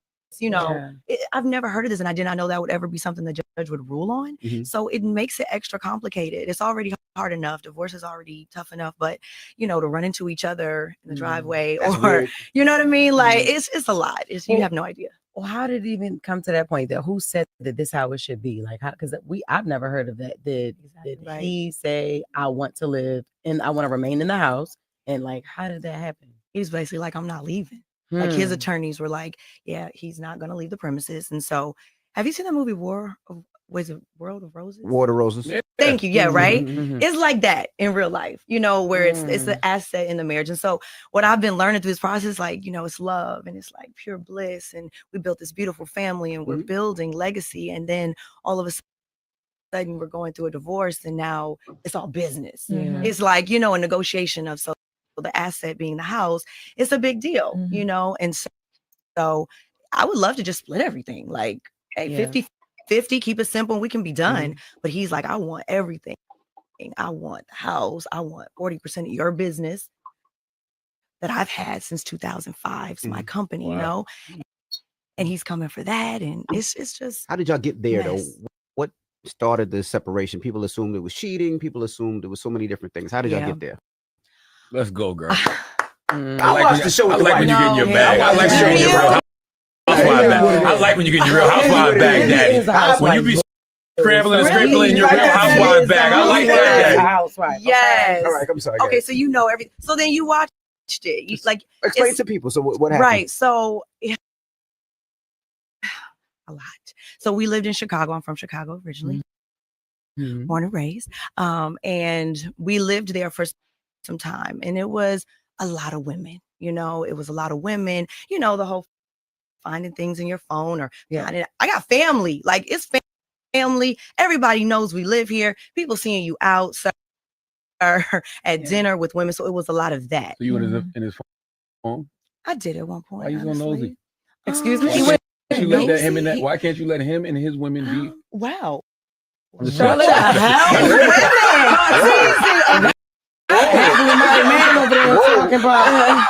need to ask you some questions now. You know what? At first I thought it was because he just don't watch the show. Then I'm like, oh no, he trying to get her. He being the clown. Aren't you from South Carolina? Yes, ma'am. Might be cousins. Really? I think so. I think he's from Hughie. Oh yeah, Hughie right by Mom's corner. Oh, right by. You know Mom's he got corner. a lot of cousins. You remember cousin Courtney on the show? Oh yeah, he don't know cousin Courtney. Oh, you see? So wait. So back then. So that was in Chicago. You found out, but then y'all moved to Atlanta. You forgave him. I did. You know, because let me tell you. So, my parents were married for 60 years till my dad passed away. So I grew up in a household, you know, where I saw people choose each other every day, fight, makeup. You know, that was just what I saw. So that's what I wanted for myself. So when I got married, it was like, this is what we go through. We're going to talk about it, communicate, and move forward. So yes, I did forgive him. We moved to Atlanta, and he left and went to Tampa for 3 days. Everyone saw that on national TV, but it was embarrassing. You know what I mean? Like you leave your family and you don't tell us where you went, and it was more so because it was public, you know, and humiliation and embarrassment. And I think that was tough. That was the last straw. That was it for you. I mean, it was that, and it was just the continuous behavior of like dealing with other women, and then coming on the show, and then there was women saying, oh, they were pregnant. There was a particular woman who reached out and said she was pregnant with this baby, and that was a big thing. That was probably one of the biggest straws. And then it was the disrespect of my mom, you know, of my family, the disrespect of my son Jojo, my 14-year-old. So it was just very layered. And finally, he moved out of the bedroom, so we separated, and we were separated at the time. So it was a huge separation. We were trying to repair things, but ultimately it just wasn't able to be repaired. And people thought you cheated at one time. Well, that's what he says. You know, it was almost like, oh, she's hanging out and having fun. Oh, this is my moment, you know? And now it flipped to like a victim mentality when that really wasn't what it was. So she was on Housewives of Atlanta. You recently got a divorce, a separation. Well, it's not official yet. Separation. I'm still going through the process. Which is a weird separation because he lives in the basement. Yes. And you live upstairs. Yes. And you're not allowed downstairs. Yes. And he's been there for and he's not allowed to come upstairs unless I grant him access. It's just like I've never heard of this. Like I don't know anybody else that I can say, girl, how did you deal with this? You know, I've never heard of this, and I did not know that would ever be something the judge would rule on. So it makes it extra complicated. It's already hard enough. Divorce is already tough enough, but you know, to run into each other in the driveway That's or weird. you know what I mean? Like it's a lot. You have no idea. Well, how did it even come to that point? That who said that this how it should be? Like, how? Because I've never heard of that. Did he say I want to live and I want to remain in the house? And like, how did that happen? He was basically like, I'm not leaving.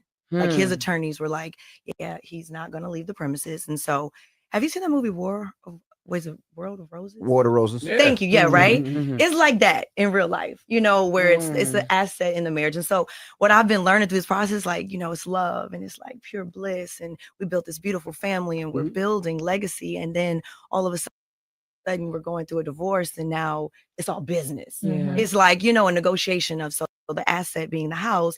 It's a big deal, you know. And so, I would love to just split everything, like, hey, 50-50, keep it simple and we can be done. But he's like, I want everything. I want the house. I want 40% of your business that I've had since 2005. It's my company, you know, and he's coming for that.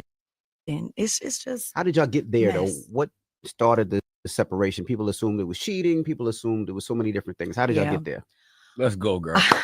I watched the show with I like when you get in your bag. I like when you get in your real housewife bag. I like when you get in your real housewife bag, daddy. When you be scrambling and scribbling in your real housewife bag. I like that, daddy. Yes. All right, I'm sorry. Okay, so you know everything. So then you watched it. You like explain to people.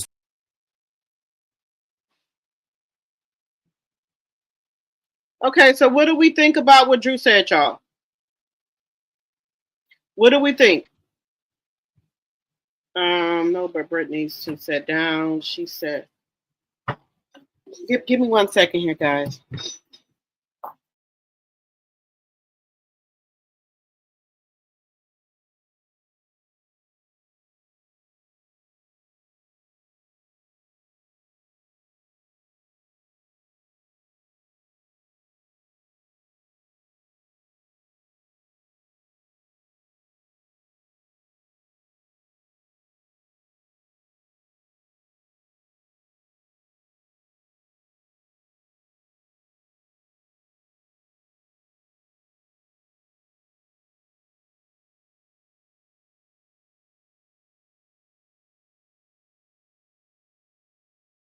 Okay, so what do we think about what Drew said?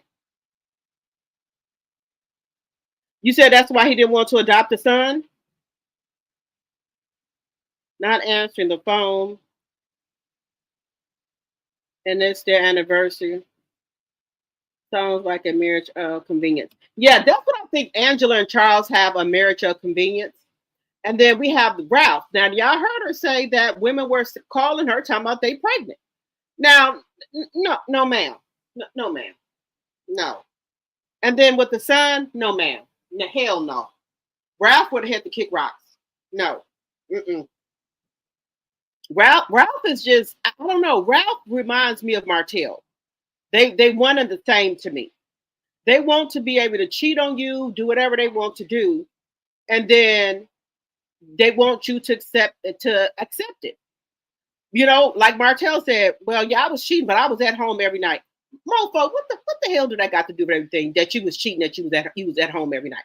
I never stayed out. What do that got to do with anything? That you never stayed out? Just because you never stayed out, what do that mean?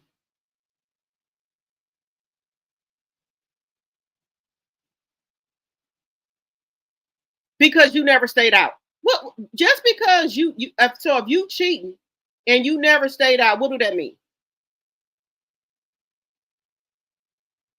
So and then Ralph wanted to open marriage. So he as well, he wanted to cheat in peace. So he wanted Drew to be okay with open marriage. And Drew talks about that Ralph asked her for an open marriage and she said no. So I guess and that he didn't want her no more. He wanted to be able to see other women. That's what he wanted to do. He wanted to be able to see other women.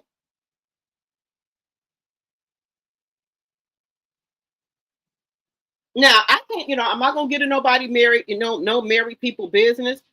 If you want to have an open marriage, that's on you. That's your call. Like I said, we have some people that swing when they go out of town. They don't swing when they're at home, but when they're out of town, they swingers. So if that's what you want to do, that's your business. If you and your husband or you and your wife agree that y'all gonna swing when y'all out of town, that's what y'all do. If y'all going to agree to have an open marriage, should nobody have nothing to say about that? That's y'all agreement. But see, this is the thing. When you agree to an open marriage, is that just one way where the man can see who he want to see? Or can the woman see who she want to see too? I would never be down with no open marriage. I'm not down with no threesomes, none of that. I'm not that type of woman. I'm not that type of wife. You want an open marriage, you want threesomes and all that. I'm not the wife for that. I'm just not. Those are deal breakers for me. I'm not gonna do that. I'm not gonna do that. I'm not gonna put up with cheating. I'm not going to put up with no outside kids. I'm not gonna do that. Now, that might not be a deal breaker for other people. Other people might be willing to work through cheating and an outside kid, and maybe some women are into threesomes or just swinging to spice up their marriage when they're out of town. I'm just not that girl to do that. I'm not. I'm just not her. I'm not her. Now, whatever other people want to do, that's their business. And you got to respect that. If your friends or family members are married and they do some of them things, you got to respect the game. That's their agreement. And I don't think nobody should have nothing to say about that. If that's what they agree to, that's what they agree to. But see, some men want open marriages, right? They want to be able to have an open marriage, but they don't want you to be open. No, no, no, no, no. My thoughts here: what's good for the goose is good for the gander. If you out here swinging and whatever, the woman might be one out here be open to dating another man. You said it's open marriage, so we both should be able to do our thing. But a lot of men don't see it that way. They want the open marriage, but they don't want you to be open. Just saying. Again, I'm not that type of woman. You do what you do. Everybody is entitled to do what they want to do in their marriage. That's all I'm saying. Everybody is entitled to do what they want to do in their marriage. You said no. Yeah. I hope I'm saying, how do you pronounce your name? Kari. Hope I'm pronouncing that right. Welcome, welcome, welcome. Everybody is entitled to do what they want to do. Some people are not going to break up their marriage because their husband cheated or have an outside kid. They're not going to break up their marriage for that. Because one reason is because they think if they break up their marriage with him, that he's just going to go be with the other woman who had the baby that he got pregnant, or go be with the other woman. So they're not willing to hand their husband over to that woman. But until you know your self-worth and know who you are as a person, that you're better than that, it's always going to be somebody out there better for you. And God gives you signs too that, sometimes the person that you're with, you're not supposed to be with them. He gives you signs, and we sometimes ignore them. Or when we go pick our own husband and that's not the husband God picked out for you, you're going to have problems. Now, my go off to Tamla Manning and Mr. Brown. She dealt with 2 outside kids. Hey, hey, Tamla, hey, I can't say that. Mr. Brown made 2 outside kids and Tamla accepted them. So, I know some other people that weren't married, they may have had outside kids, but they were not willing to give him up because they knew he was going to go be with the woman that he got pregnant. So they just decided to suck it up, and they were not married at first. Then they end up getting married. And, she had all boys, and she wanted a girl. And what did the side piece have? Had a girl. She'd been wanting a girl. But the side piece had the girl. And she tried 2 or 3 more times, but she kept on getting boys. So the girl that she wanted, he had it by the side piece. And, that's devastating. That is really devastating. That is devastating. Just saying.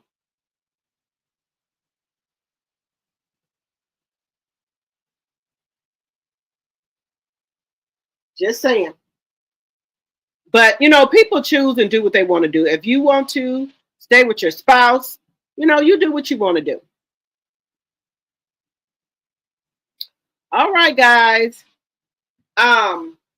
So we've seen the roster for Bravo. Why is Drew at the end? To me, when people are at the end, it seems to me like they ain't gonna be coming back next year. What do y'all think about Drew Sidora sitting at the end on the reunion of Real Housewives of Atlanta? Why is her and Britt, Eady would have been at the end, her and Drew, but since Britt didn't come, Cynthia Bailey is at the end.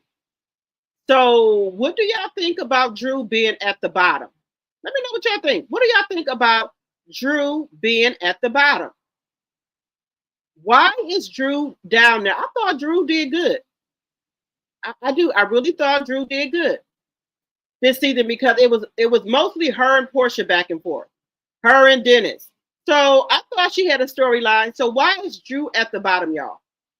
Why is Drew down here? Let me know. Why is Drew down here, y'all? Look at this lineup.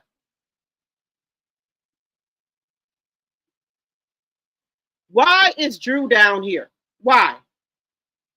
Why is Drew down here? And then Cynthia Bailey. I think some other people should be down here. Now, if Britt would have came, she would have been right here.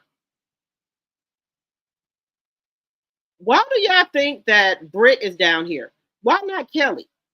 Why not Phaedra? So y'all see, we got Portia and Shamia right here. Why is Portia and Shamia right there?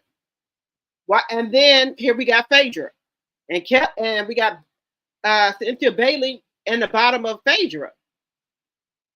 Now Angela, I think she's in the right place, but do y'all think some of these other women should be moved around here? Because I don't like some of the stuff Angela do, but Angela held her own on this show, and that's hard to do, especially with the OGs. She held her own. So where do y'all think that these women should be at? Do y'all think that some of these women are in the wrong place here? Let me know. Do y'all think some of these women are in the wrong place? I don't think Portia and Shamia should be right there. That's just my personal opinion. Do y'all think that Kelly should be where Drew is? Let me know in the chat. I don't think so. I think Kelly should be, in my personal opinion, I think Kelly should be where Drew is at.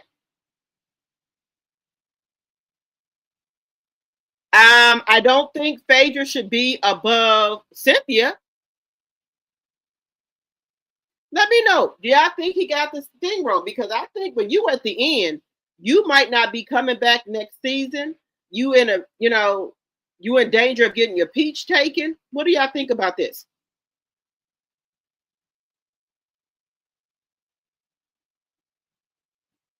Okay, Capricorn Fly, you said Brew was in the right spot. Okay. So y'all don't think Kelly should be down here? Well, Kelly and Angela was the bone carrier this season to me. To me, that's all. They could not be to y'all, but I think Angela and Kelly was the bone carriers this season. I don't. Shamia. I like Shamia, but one thing is this right here. I want Portia to be a woman. I want her to stand 10 toes down. I want her to quit crying. And every time the conversation get hard, I want her to stop walking out, and I want them to make her stay there and take it. I don't want her to keep walking out. I don't.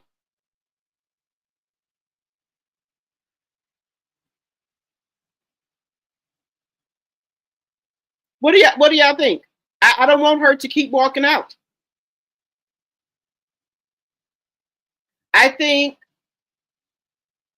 people are saying Portia flopped this season. Y'all think Portia flopped this season? Where she was not able to show her house and things like that? But I still think that Portia still held her own.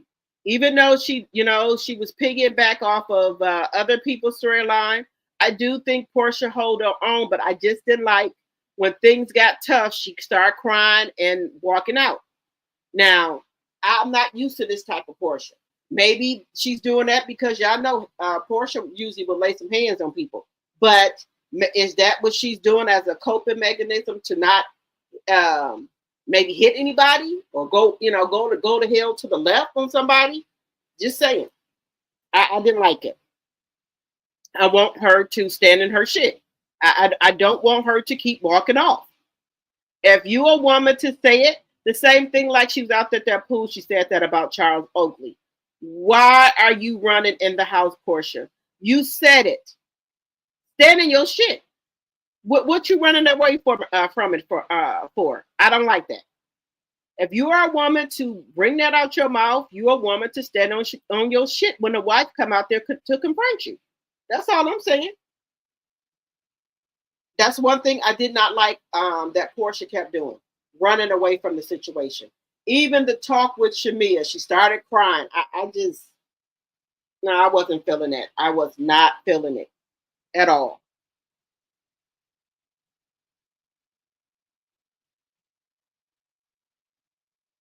Now, who do y'all think is coming back next season? Do you think Drew is coming back next season? Do you think Kelly is coming back next season? And Shamia and Cynthia. Now, Cynthia, she wasn't in too many scenes. She was like more like a friend of the show. But do you think Cynthia? Well, shit. Do you think all of them coming back next season? Now, I did hear word on the curb is that Nene is possibly coming back next season. What do y'all think about that? Do y'all think Nene is coming back? That's the word on the curb that Nene is coming back, y'all. Now, let me ask y'all, if Nene come back, do you think the ratings will go up? Because they have been having some season lows. Do y'all think if Nene come back, the ratings will go up? Drop it in the chat. I'm still drinking some wine, y'all.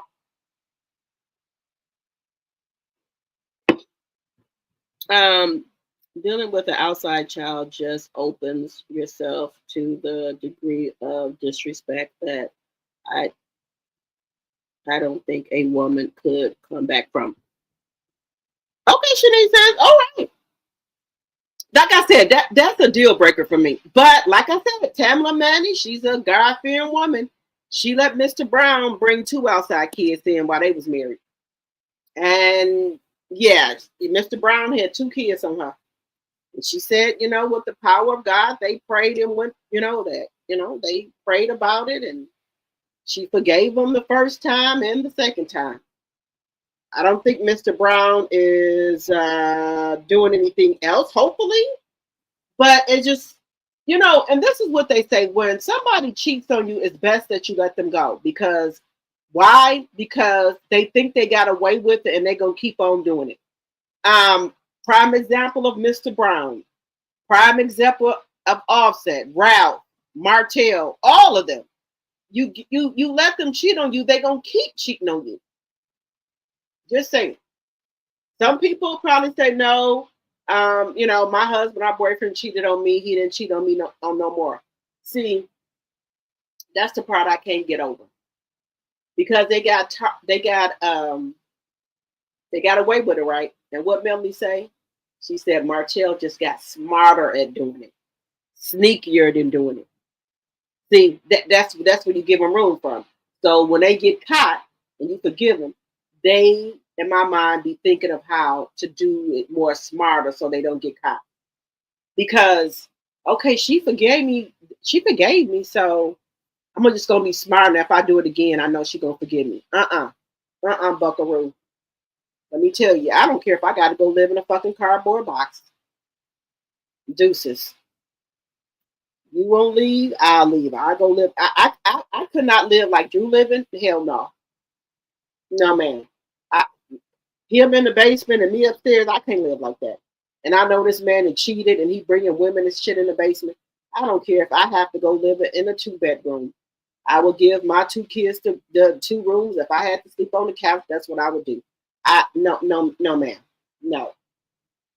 And I have to really do, I have to really evaluate myself. All these things, we got houses, furniture, cars, these are just materialistic stuff. You can't take it with you when you leave. So can you walk out and, maybe times will be hard for you, for a little while, but, you could always start over. That's the good thing about tomorrow. You can start over. And when you get single and, you really, and I tell people, if you're single, you just freshly divorced out of a relationship, don't get back in another relationship. That's just my opinion. Learn who you are as a woman and who you are as, for yourself. And, you have to know that you are, I might not be your cup of tea, but I'm somebody's cup of tea. You know, you know, I might not look good to you, but I might look good to somebody else. You know, that's how you have to think about yourself. You got to sit down and relax, and we get caught up with a lot of the worldly possessions and we stay because of that. Oh no, I don't want to lose my big house or this and that. It's a lot of factors that play into a reason why a lot of women stay in relationships. And maybe some people don't have a deal breaker in their relationship or their marriage. I have deal breakers. You put your hands on me, mofo, you're gonna be meeting your fucking maker. That's all I got to tell you. You're gonna be the news crew gonna be talking about you. I'm not playing that. I'm not going through no abusive relationship. I'm gonna keep my hands to yourself and you keep your hands to yourself. I just don't want to go through an abusive relationship. And I'm not saying that women go into relationship knowing they're gonna be in a battered relationship. But see, the thing is, women, if you're in that type of situation, you gotta act like you crazy. You gotta go crazy on them, and they're gonna think you really off. You do what you got to do, and they're not gonna bother you no more. Some women, I was a lady here, and I know Milwaukee is getting kind of rowdy. There was a lady here. She went to court, got the restraining order and everything, but she kept on saying, and she was telling her mom and them that her husband was going to unalive her. She knew it, and a couple days later, they couldn't find her. This and that. Her estranged husband had unalived her and was riding around with her in the back of his trunk. And you got some people who got monsters for, I don't know what did happen in these men's life, but they're monsters. Riding around with the lady in his trunk. Unalived her because she said enough is enough. I don't want to be with you no more.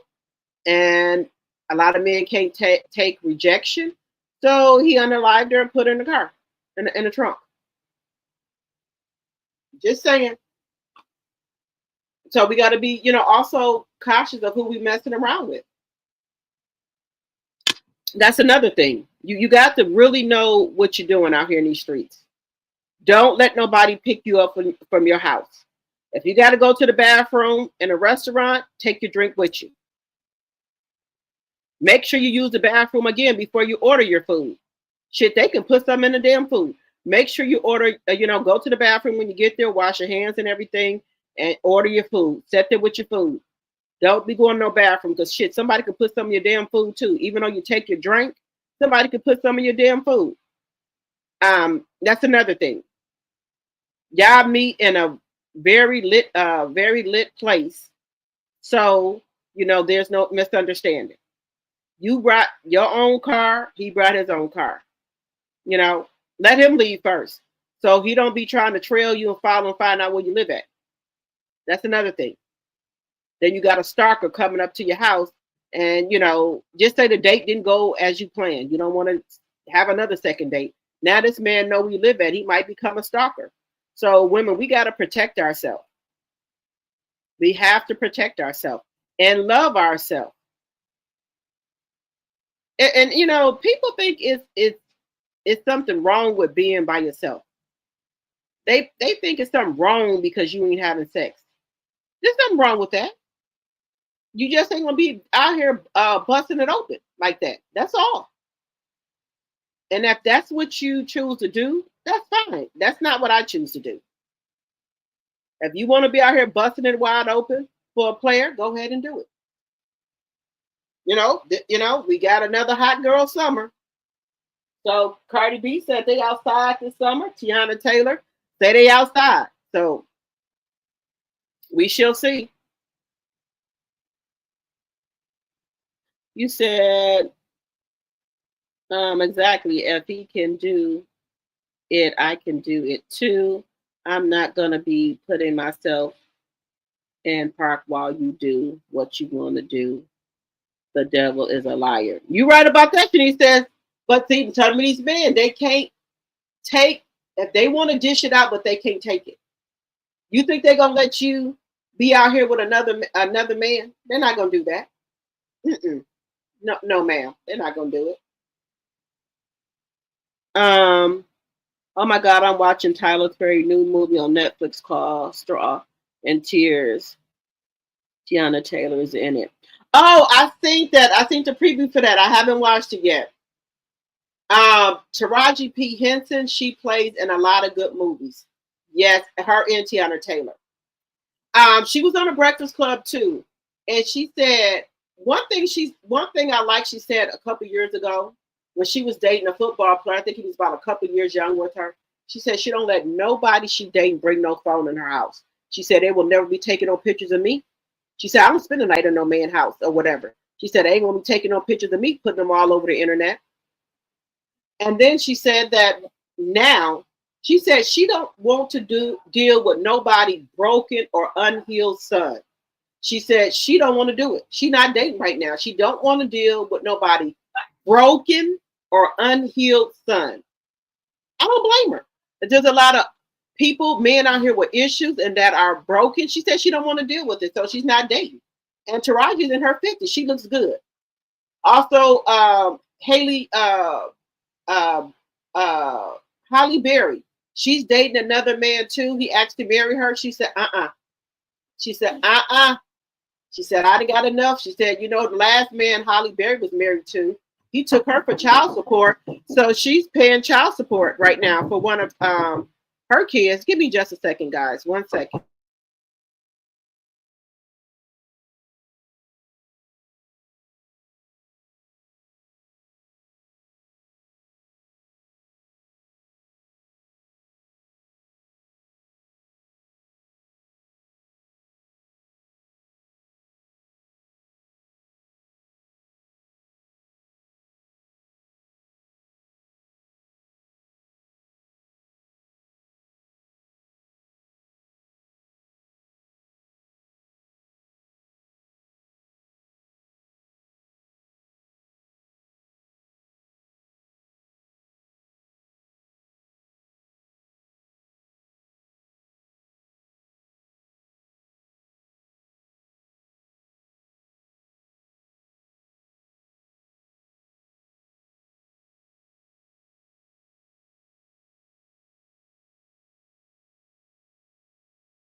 All right, guys, I'm back.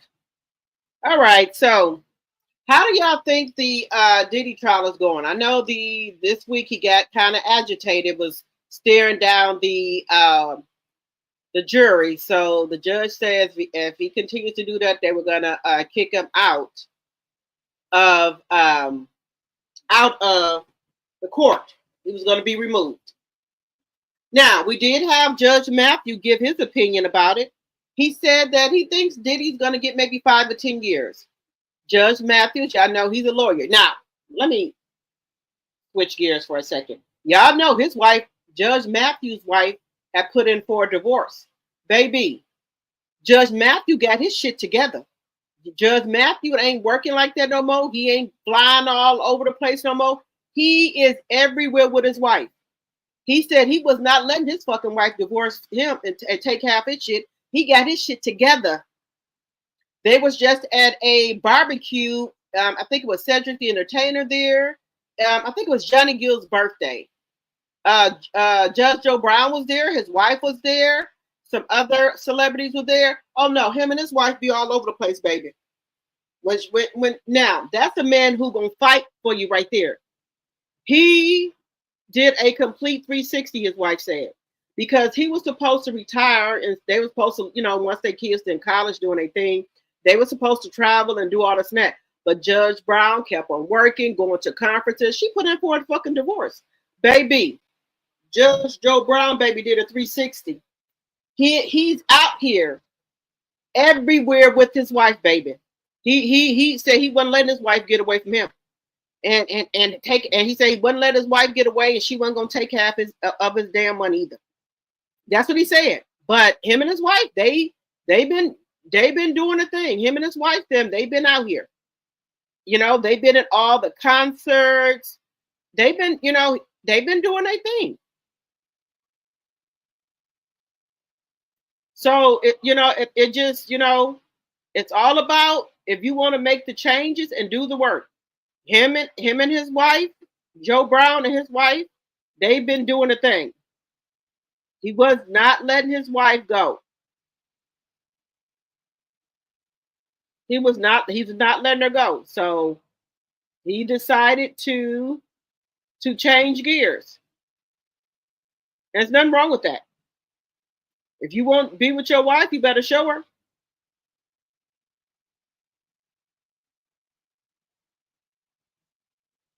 But now this is a shame here.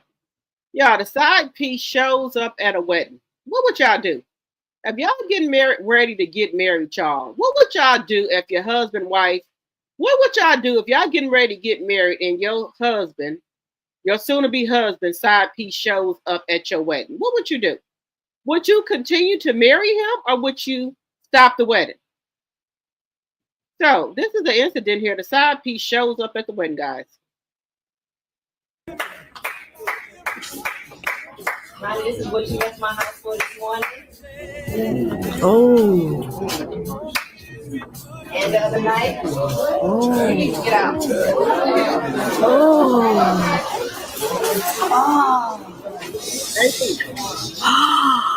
That person that come up or whatever the spirit. Oh my. Ronnie, this is what you left my house for this morning. Oh. And the other night. Oh. You need to get out. Oh. Oh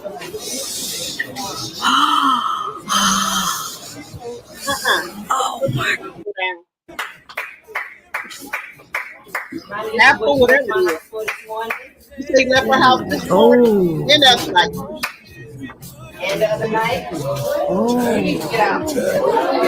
Oh.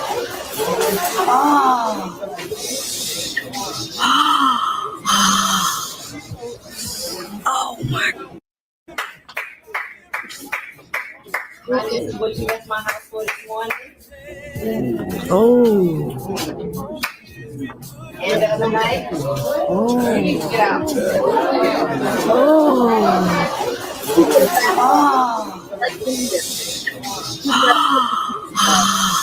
You got a two-piece. Oh my. You got a two-piece. Ronnie, this is what you left my house for this morning. Look at him looking back. Oh. There would have been no wedding. There wouldn't have been no wedding. There wouldn't have been no wedding. Hello, Misty. There wouldn't have been no damn wedding. I would have gave him a two-piece right then and there. There wouldn't have been no wedding at all. But I will have some choice words. So don't come interrupting my wedding. If you knew you was messing with him, you could have called me. You didn't have to come in here and do all this and that. But see, my family would have had to her. But I would have been up there. The veil would have been off. The train on the dress would have been off. Shit, the whole dress would have been come off. Me and him would have been up there moving some furniture around. You gonna get me in front of everybody, my family, everything, and then your side piece walking here, talking about you been there this morning and the other night. No, I'm not fighting you. I'm fighting you because of the disrespect. It's the respect portion of it. If you knew you were not ready to get married, you should have not got married. And then you got this crazy Betty coming up in here talking shit. No. I'm not fighting because the man. I'm fighting of the disrespect. It's the disrespect portion of it. Now, how did this woman know when you was going to be getting married unless you told her? So you was over there pillow talking and told her, well, I'm getting married tomorrow. We might can't see each other for a while. Nah. There wouldn't have been no wedding. The wedding would have been called off.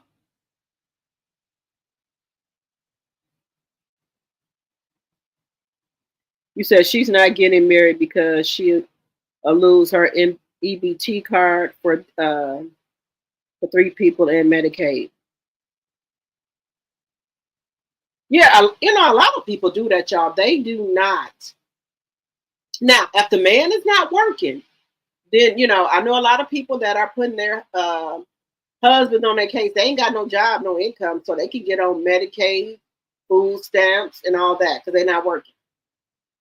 But if you got minded children, they will take your child care because they're going to say, well, if he's not working, why he can't watch the kids? But he can get on there for medical and for food stamps. But shit, from what I'm hearing, the food stamps ain't even working no more. They put a thing on there where you only can buy certain foods with your food stamps, and they're gonna cut them down anywhere. You barely gonna have enough to feed yourself. So Trump is, you know, cutting everything. So you know, so people have to start thinking about that. Section 8, 2 years, you're gone. So it's a lot. It is a lot. I do think the orange man has got dementia. I think he's forget a lot of stuff. And these Republicans up there in the office let him do all this fucking shit. They just cut 500 jobs in Alabama for the health department. And those are people that keep up with the diseases and stuff like that. They cut 500 workers. The farmers are at risk of losing their jobs. But you know, the word on the curd and TikTok is that they wanted the illegal migrants go. And y'all know who they thought was gonna come to their farm and pick their vegetables, milk their cow? They thought us black people was gonna come do it. Sir, ma'am. I don't know what Trump told y'all. I don't know who the Republican told y'all. Ain't no black person going to go pick no peas, no berries, and milk no motherfucking cows, sir. We are not our ancestors. So, because Trump can send all y'all workforce back to their country, they ain't got a damn thing to do with us.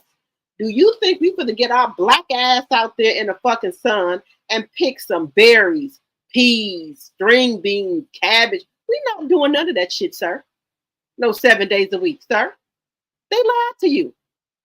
Ain't no black person taking a black ass out on no farm, so they lied to y'all. And talking about, oh, the blacks don't want to come work on a farm. You motherfucking right. We ain't working on no motherfucking farm. Who told you that? I don't care if you was paying $25. I'm not coming and picking no shit off no farm, sir. I'm not milking no fucking cow. They lied to y'all. See, they thought that if they send all the migrants back, that we black people was gonna come out there and go on their fucking farms. So they lied to y'all. I'm not picking shit. I'm not picking not one fucking berry, not one string bean, not one carrot. Sir, no. You think a black person would get their black ass out there and in that sun and pick some shit? Sir, we are not our ancestors. We are not our great-great-grandmothers. We ain't picking shit. None of that. Girl, they all on Facebook and TikTok. They thought that, talking about the immigrants was taking the black people job. What job? The farm job? What black person that you know who don't own a farm is out there on a fucking farm picking some shit? Sir, I know y'all is crazy. There's no way no black person is taking a black ass on no fucking farm and picking and milking no fucking cows, sir. No, they lied to y'all. Right, they lied to these people. They told these farmers that the immigrants was taking the black people job. So the farmers believed them that once they got the immigrants out of here, that the black people was gonna come on their farm and pick their vegetables and their fruit and milk the fucking cows. Sir, I don't know who told y'all this information, but ain't no black person taking a black ass out there on no fucking farm and picking shit. We don't care how much you paying. We not picking a damn thing. Not shit. Nothing. Nada. Now they're on here crying, talking about they losing their farm because the black people won't come out there and work on a farm. You goddamn right, we not coming out there working on no fucking farm, sir. Woo-hoo. We're not working on no damn farm.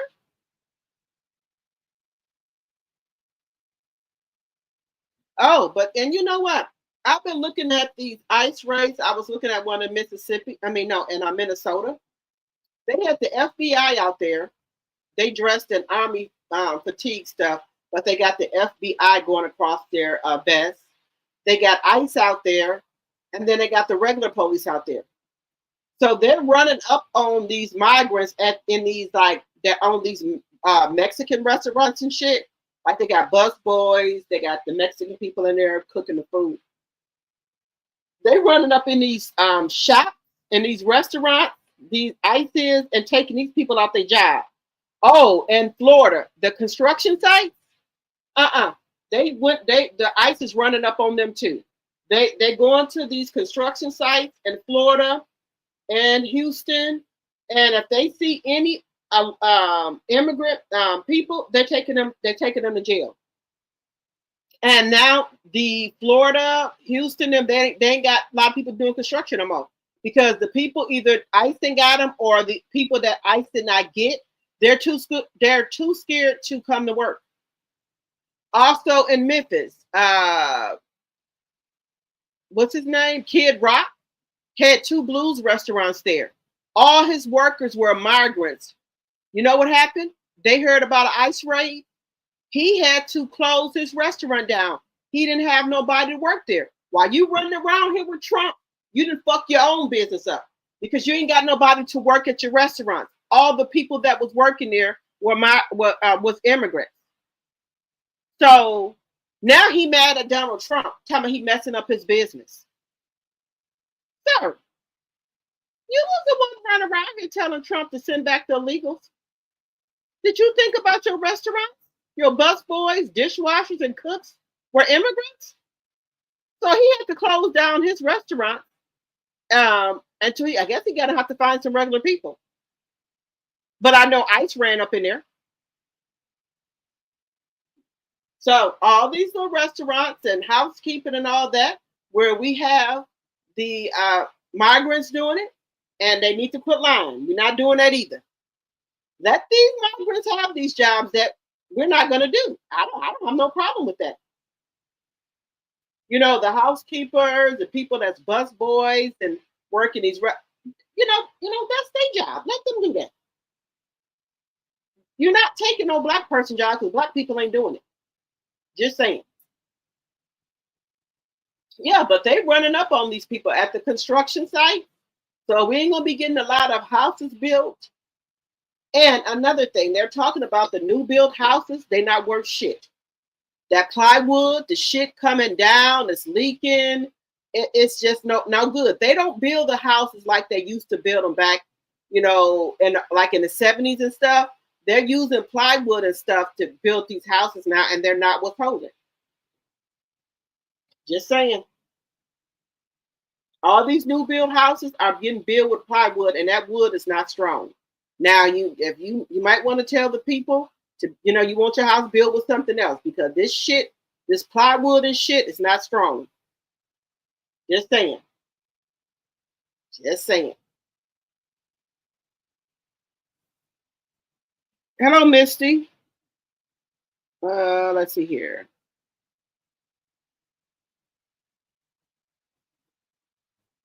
Yes, they're going to, you know, they know where the migrants be at. You know, they know where they be at on these construction sites. A lot of them be at Home Depot looking for, you know, work for that day. They be hanging out at Home Depot or Lowe's. You know, if somebody wants some work done on their house, they'll do it for the low. They'll come and do whatever they do. They hang out up there because they're looking for, you know, day work. But then if they see the police coming, they're going to get up and scatter. And, you know, if they here working and not bothering nobody, I don't see what the problem is. If they not bothering nobody, I don't see what the problem is because they doing stuff that we're not going to do. We're not going to work it. So I have no problem with them being here, as long as they're not, doing, trying to unalive people and like that. Let them work. That's my thing. The Cubans that are in Florida, they have revoked their TP, so they have no more protection. Trump was giving them 30 days to vacate the United States. ISIS, going to go pick them up.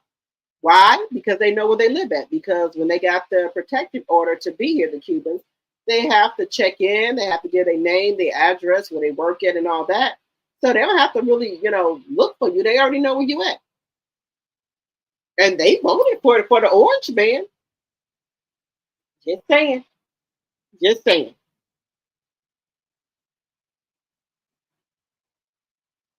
So this is y'all fault. This is all y'all fault. So if they pick you up, they pick you up. That's all I got to say. They pick you up, they pick you up. Hello, Lisa Foster, my tea sipper. Hello, hello, hello. And remember, guys, if you're not subscribed to me, think about becoming a tea drop. Want to think about subscribing to the channel. Also, you guys can support the channel by Cash App, Super Sticker, Super Chat, or Cash App, or think about becoming a member for $2.99, or you can give somebody with the membership. So think about supporting the channel, guys. And then this is another thing I was going to tell y'all. I don't understand why people take time out of their day to leave nasty comments. Now, y'all know when I be on my channel, I do not talk about nothing really harsh or bad. I talk about all good stuff that can help us. This lady gonna tell me, I watch your channel and I got so sad. Lady, what on my channel was sad? What's on here sad? Let me know in the chat. Do I say stuff to make y'all sad? Let me know in the chat. What do I say to make y'all sad? I get so sad listening to your channel. Lady, have you checked out some of these other people's channel? What on my channel made you sad? What did I say that was sad? Let me know in the chat, guys, if I be saying sad stuff. Let me know, because I've never heard that before. The lady said I was saying stuff and I made her really sad. I said, okay. I know I do not. Now, you need to go to some of these other people's channel that be saying shit. I don't say shit to make y'all sad. I don't. I say stuff about world news and stuff like that. Now, I don't know if the news is making her sad or what. If I talk about something that's going on in the news, I don't know if that's making her sad, but she said that she started listening to my channel, she got sad. What do I say in the chat on my channel that's sad, lady? What have I said to make you sad? Better yet, you could have just kept on going. You didn't even have to leave a comment. Just saying. That's what I'm saying, Lisa. What am I saying that's sad? The woman said I made her sad. Probably the news. Okay.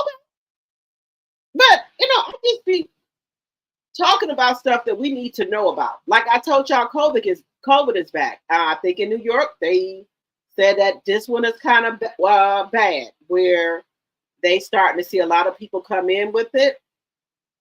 I do try to take, a vitamin C pill. I try to take, the vitamins and things like that. I don't have any airborne. I do need to get some airborne, but I try to do the best that I can.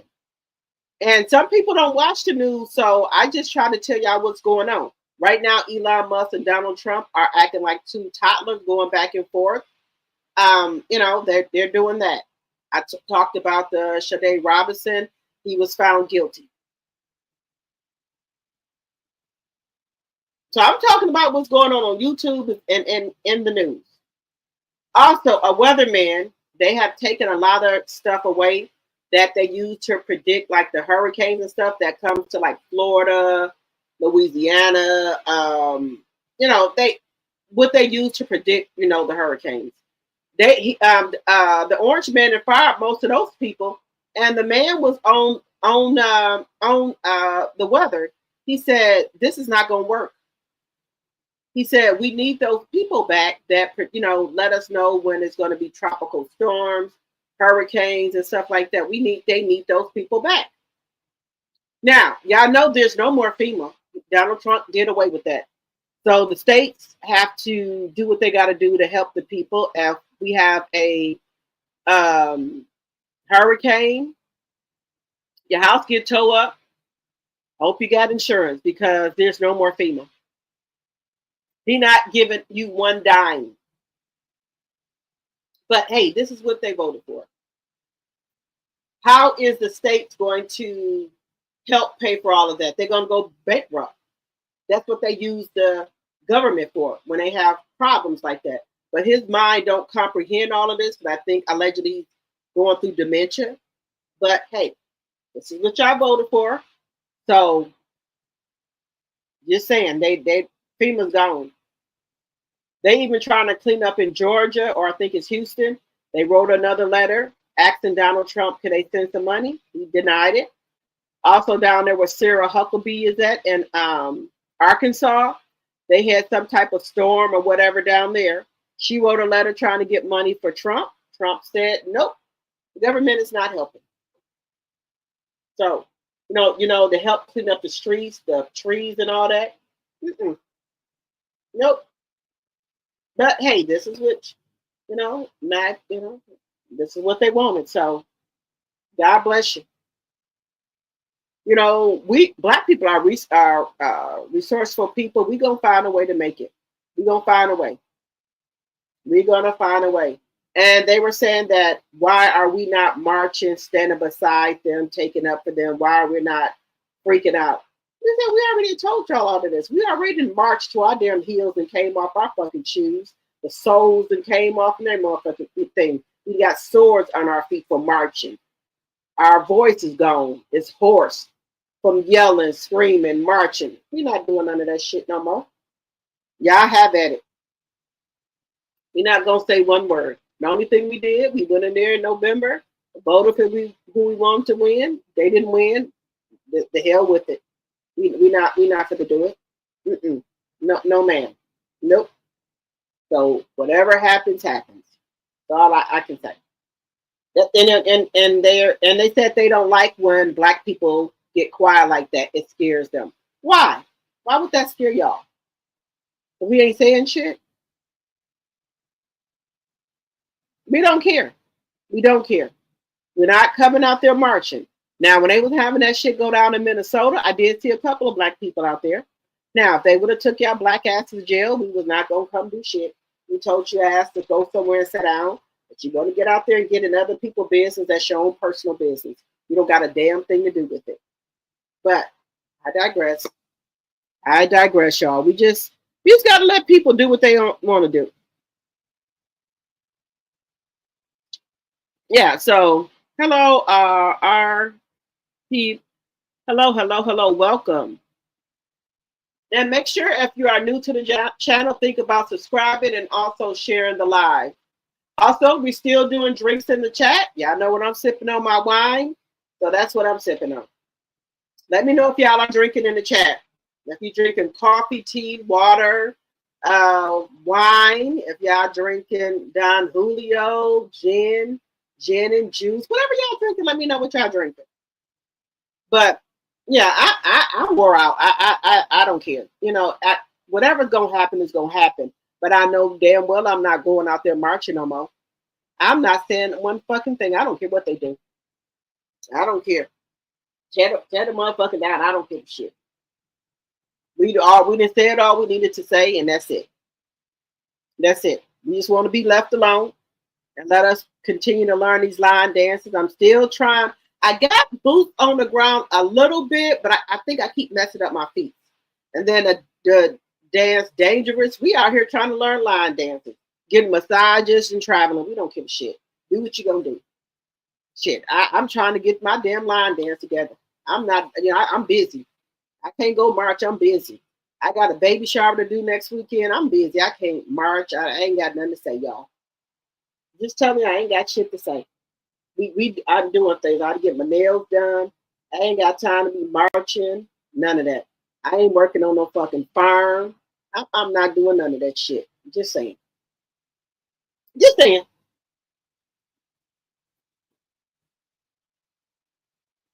Just saying, y'all. I love coming on my YouTube channel, talking to y'all, and y'all talk back to me and stuff like that. We will be having some more events going on this month, but I can't tell y'all about them. I mean, it's not this month, this year. We're going to have some more events going on that y'all going to see me with my girls, what have you. And then I do have a lunch/brunch date tomorrow with my friend that I knew since high school. We just stopped talking. We didn't get into it or nothing. We just stopped talking. And me and her was best friends. And I was her child's godmother. We just stopped talking. We didn't get into it. We didn't have no beef. And she came across my YouTube line. And I'm the big person. I called her, when you coming back up here? She said, I'll be up there Friday. I said, let's meet. That's just the type of person I am. We too old for this shit. Me and her didn't. I loved it. Her. I don't know how we just stopped talking. Me and my friend, we just stopped talking. It wasn't no beef or nothing. She came across my timeline. I inboxed her that she doesn't live here. She lives a couple of hours away. And we're like, okay, we're gonna meet up tomorrow. That's it. Just like we never left each other. So I'm gonna meet up with her tomorrow and finish getting the stuff ready for my son baby shower next weekend. I think I didn't overdid it, y'all. I got him so much stuff with his name on there. I'm like, oh my God, I'm moving about one more thing. I want to get him the pacifier holder with his name on it. I'm gonna get him a couple of those, and then I'm gonna buy some Pampers and him some soft Nike bottoms, and that's gonna be it. I ain't gonna buy them. That's gonna be it. That's gonna be it. Cause I done bought too much stuff. I know I have. And I don't know. I'm just excited for my little punkin. He'll be here in July. She might be having him earlier, probably the first week in July. So that'll be fine too. But I didn't did my share. I don't think I got no more stuff coming for him. I don't think I got to look at my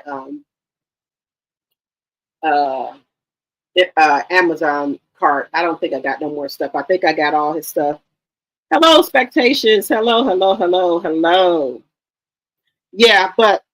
Yeah, so next Saturday, I'm gonna come on my live next Saturday, and I'm gonna show y'all the baby shower and some of the stuff that I did and stuff. But y'all know I did the gender reveal and I did the baby shower. So I will come on my live next Saturday and show y'all the baby shower and how's everything going. So I will be doing that as well. What else do I got going on? Oh, we got some other stuff going on too, and I'll be showing y'all that as well. But yeah, other than that, I'm not marching nowhere, y'all. Now, I do usually, me and my sister and my cousin, we do usually go to the breast cancer walk because one of my cousins died from breast cancer. We do go do that. So I'm going to try to keep that going. But as far as marching for something, no, ma'am. Nope, not doing that. We're not marching. Nope. Not going to do it. Oh, guys, I want to talk to y'all. Let me just change gears for a minute. What do y'all think about KD from Love and Hip Hop, the one that was messing with Jock the Realtor, passing away at 44? What do y'all think about that? I think that was so sad, y'all. I thought that was really sad. Her name was Khadid.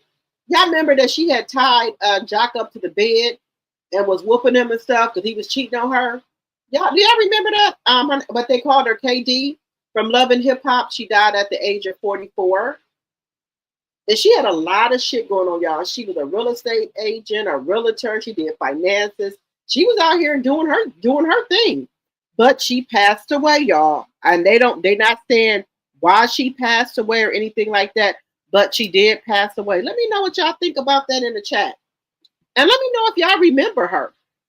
Then people were saying that Jock was going to have to go cry in the bathroom because y'all know if Kendra seen him crying, y'all know that wasn't going to be good. Y'all know if Kendra Seeing him crying, baby. Now, I don't think nothing's wrong with that. If you had a relationship with somebody and that happened, I don't think nothing's wrong with that. Y'all, here's a picture of her. This is KD, the one that was messing with Jock. She's the one that passed away at the age of 44. This is her right here. Y'all remember Jock was messing with her?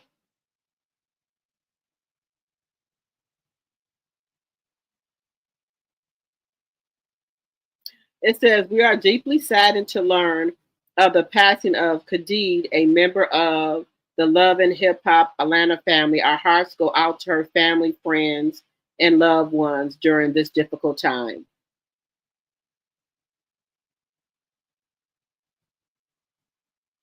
This is Khadid. This is the one that was messing with Jock. She passed away.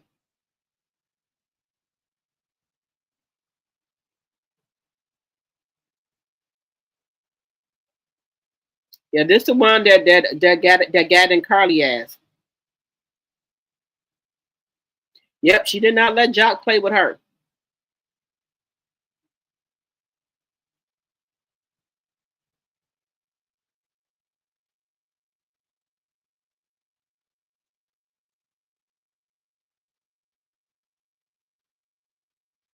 So they not saying what was the reason that she passed away or anything.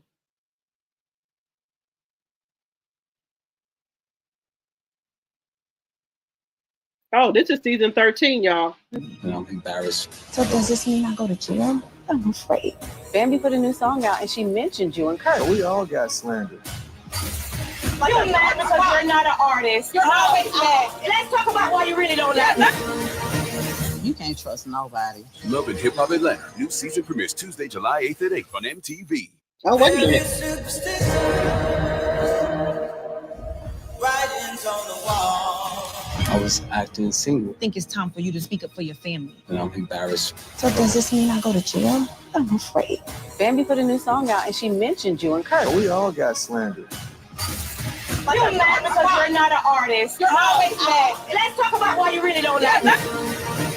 You can't trust nobody. Love and Hip Hop Atlanta. New season premieres Tuesday, July 8th at 8 on MTV. Oh, they got a new season coming. They got a new season coming already, y'all.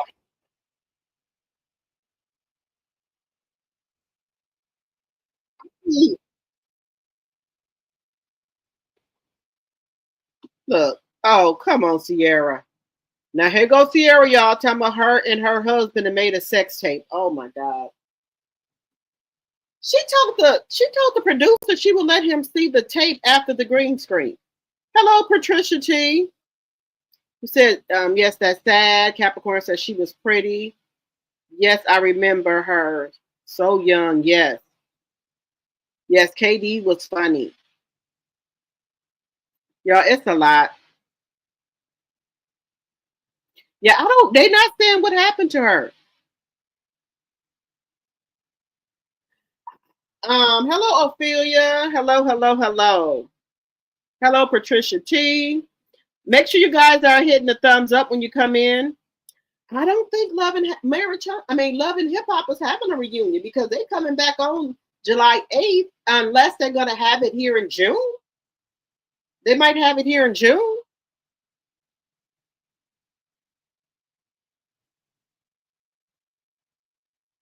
Because I haven't heard anything about the reunion. Have you guys heard anything about the Love and Hip Hop reunion? I haven't heard anything about the reunion yet. Hello, Carol. Make sure you guys, when you're coming in, you're hitting the thumbs up, please, and thank you. Please make sure you're also sharing the video. And if you're new to my channel, please think about subscribing to the channel. Please help me get to my 2,500 subscribers. Please share the video. I'm wondering if maybe KD had some medical some medical problems or something like that. Maybe is the reason for her passing. I don't know. She's only 44 years old. That's why I tell you guys, I don't mind telling y'all I'm 51. Sure am. Proud of it. Some people don't make it. So I'm proud that God is, waking me up each and every morning. I thank God for that. So I don't know. What do y'all think happened to KD? Do y'all think she maybe had some medical problems? Let me know in the chat. Also, guys, let me know about Love and Hip Hop. Do you think they're going to bring on what's been going on with Yandy and Mendeecees onto this season? Because y'all see, Yandy said that he needs to start standing up for his family. Okay, you said the family don't owe people a reason as to why. Okay.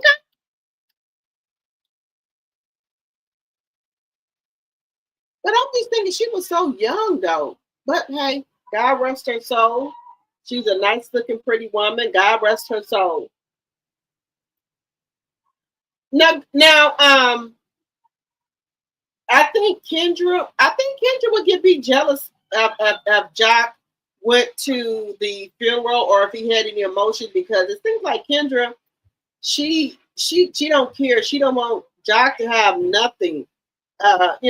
So he should be able to, have, a little bit of emotion because he was messing with her. She was helping him get his house and stuff like that. So if the man cried a little bit, I wouldn't, be mad at him. She's no longer here with us. So, people are saying that, Jock probably can't really say how he feel because of Kendra. And my personal opinion, I think Kendra would get upset. Like, why are you crying over such and such? You wasn't with her. I'm your wife. Oh my God, I'm so tired of hearing people talking about they somebody damn wife. Okay, we know you the wife. You don't have to keep broadcasting it 10 and 20 times a day. And and nothing to get off the subject. Some of these women, I got a husband. They don't care what type of husband they got. A piece of husband, and husband don't work anything, but y'all probably, this is my husband. Motherfucker don't even motherfucking work. You the fucking breadwinner. He sat there all day eating cereals and playing the video game. Hell no, I can't do it. I'd rather just be by myself. I'm not the one. Yeah, she lit Jock up.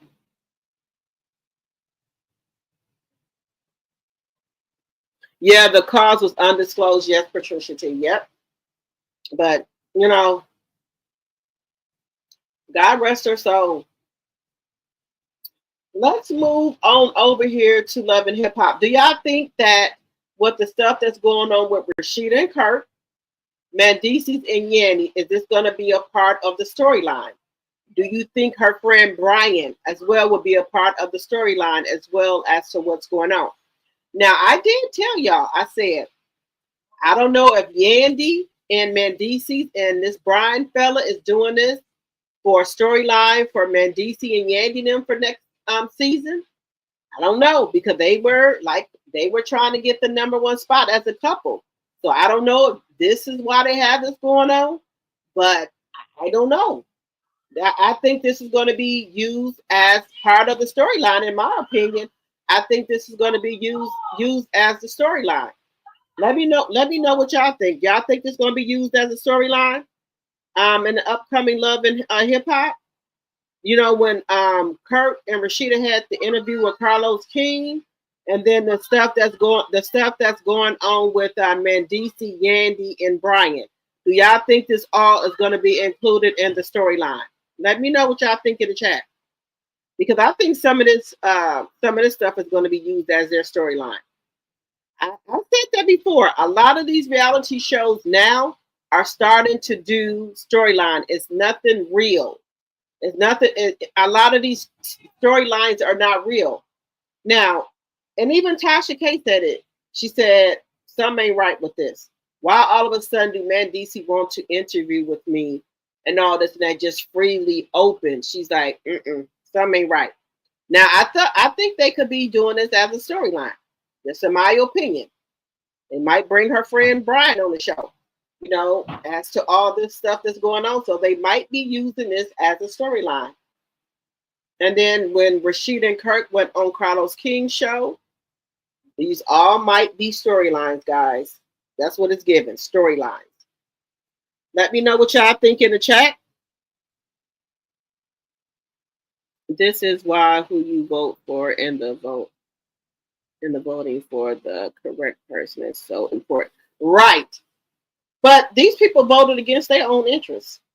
The Cubans, Venezuela, I think I'm saying that right. These people voted for Trump. But this is the thing, y'all. Trump didn't lie. He told them that he was going to deport.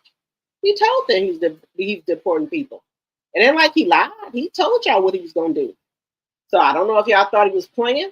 The only reason why he didn't do it last time he was in office is because they didn't have both the Senate and the oh God, I can't even think of the branches here.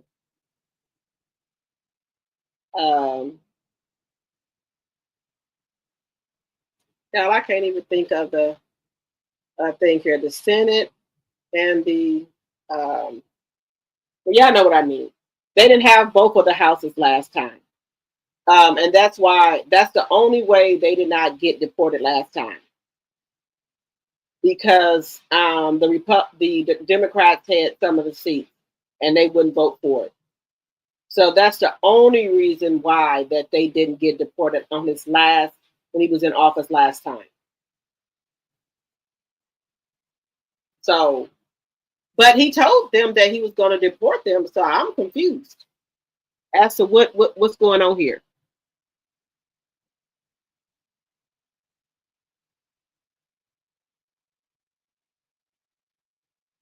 We are not out here protesting because we went to work November 5th like we were supposed to. We took Colt 45 and his antics seriously, and y'all didn't. You right about that, Shanice? Right, they didn't take this man seriously, but he told y'all what he was gonna do. It ain't like he lied to you. He told y'all. Y'all chose not to believe him. Now y'all, and then this is some funny shit, y'all. This is some funny shit. Now all these farmers, right? They getting supplement from the government. The government. Money for their farms and shit like that. $1 million, $350,000 for their farms and shit from the government, right? Because y'all remember Trump bailed them out last time, the farmers, right?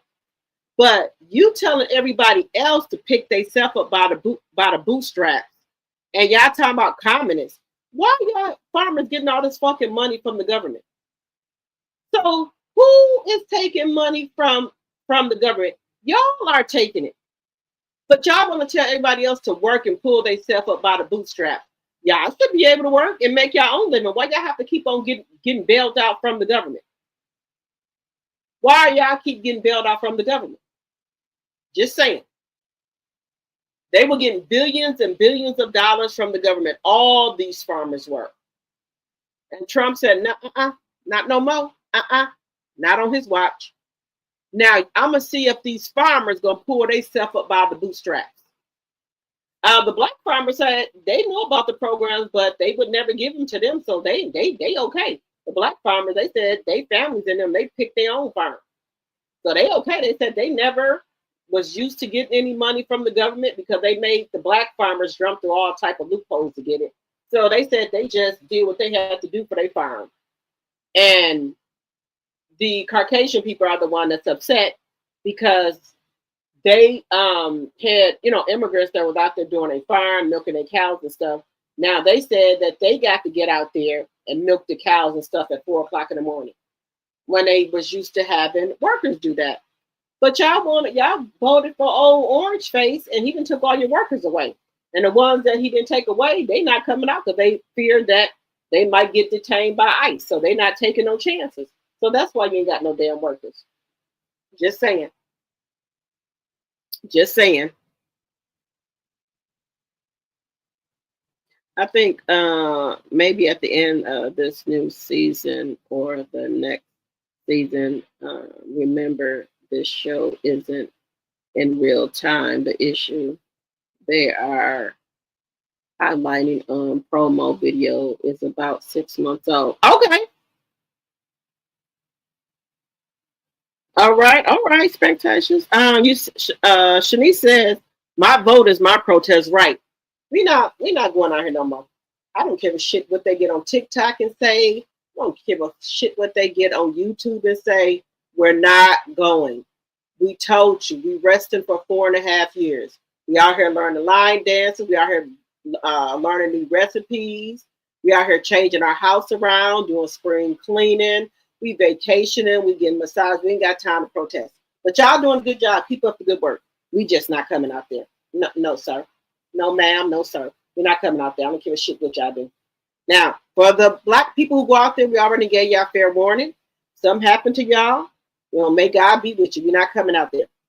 They tried to pull the shit. Oh, they're going to let the person who killed George Floyd out. We said, okay, whatever.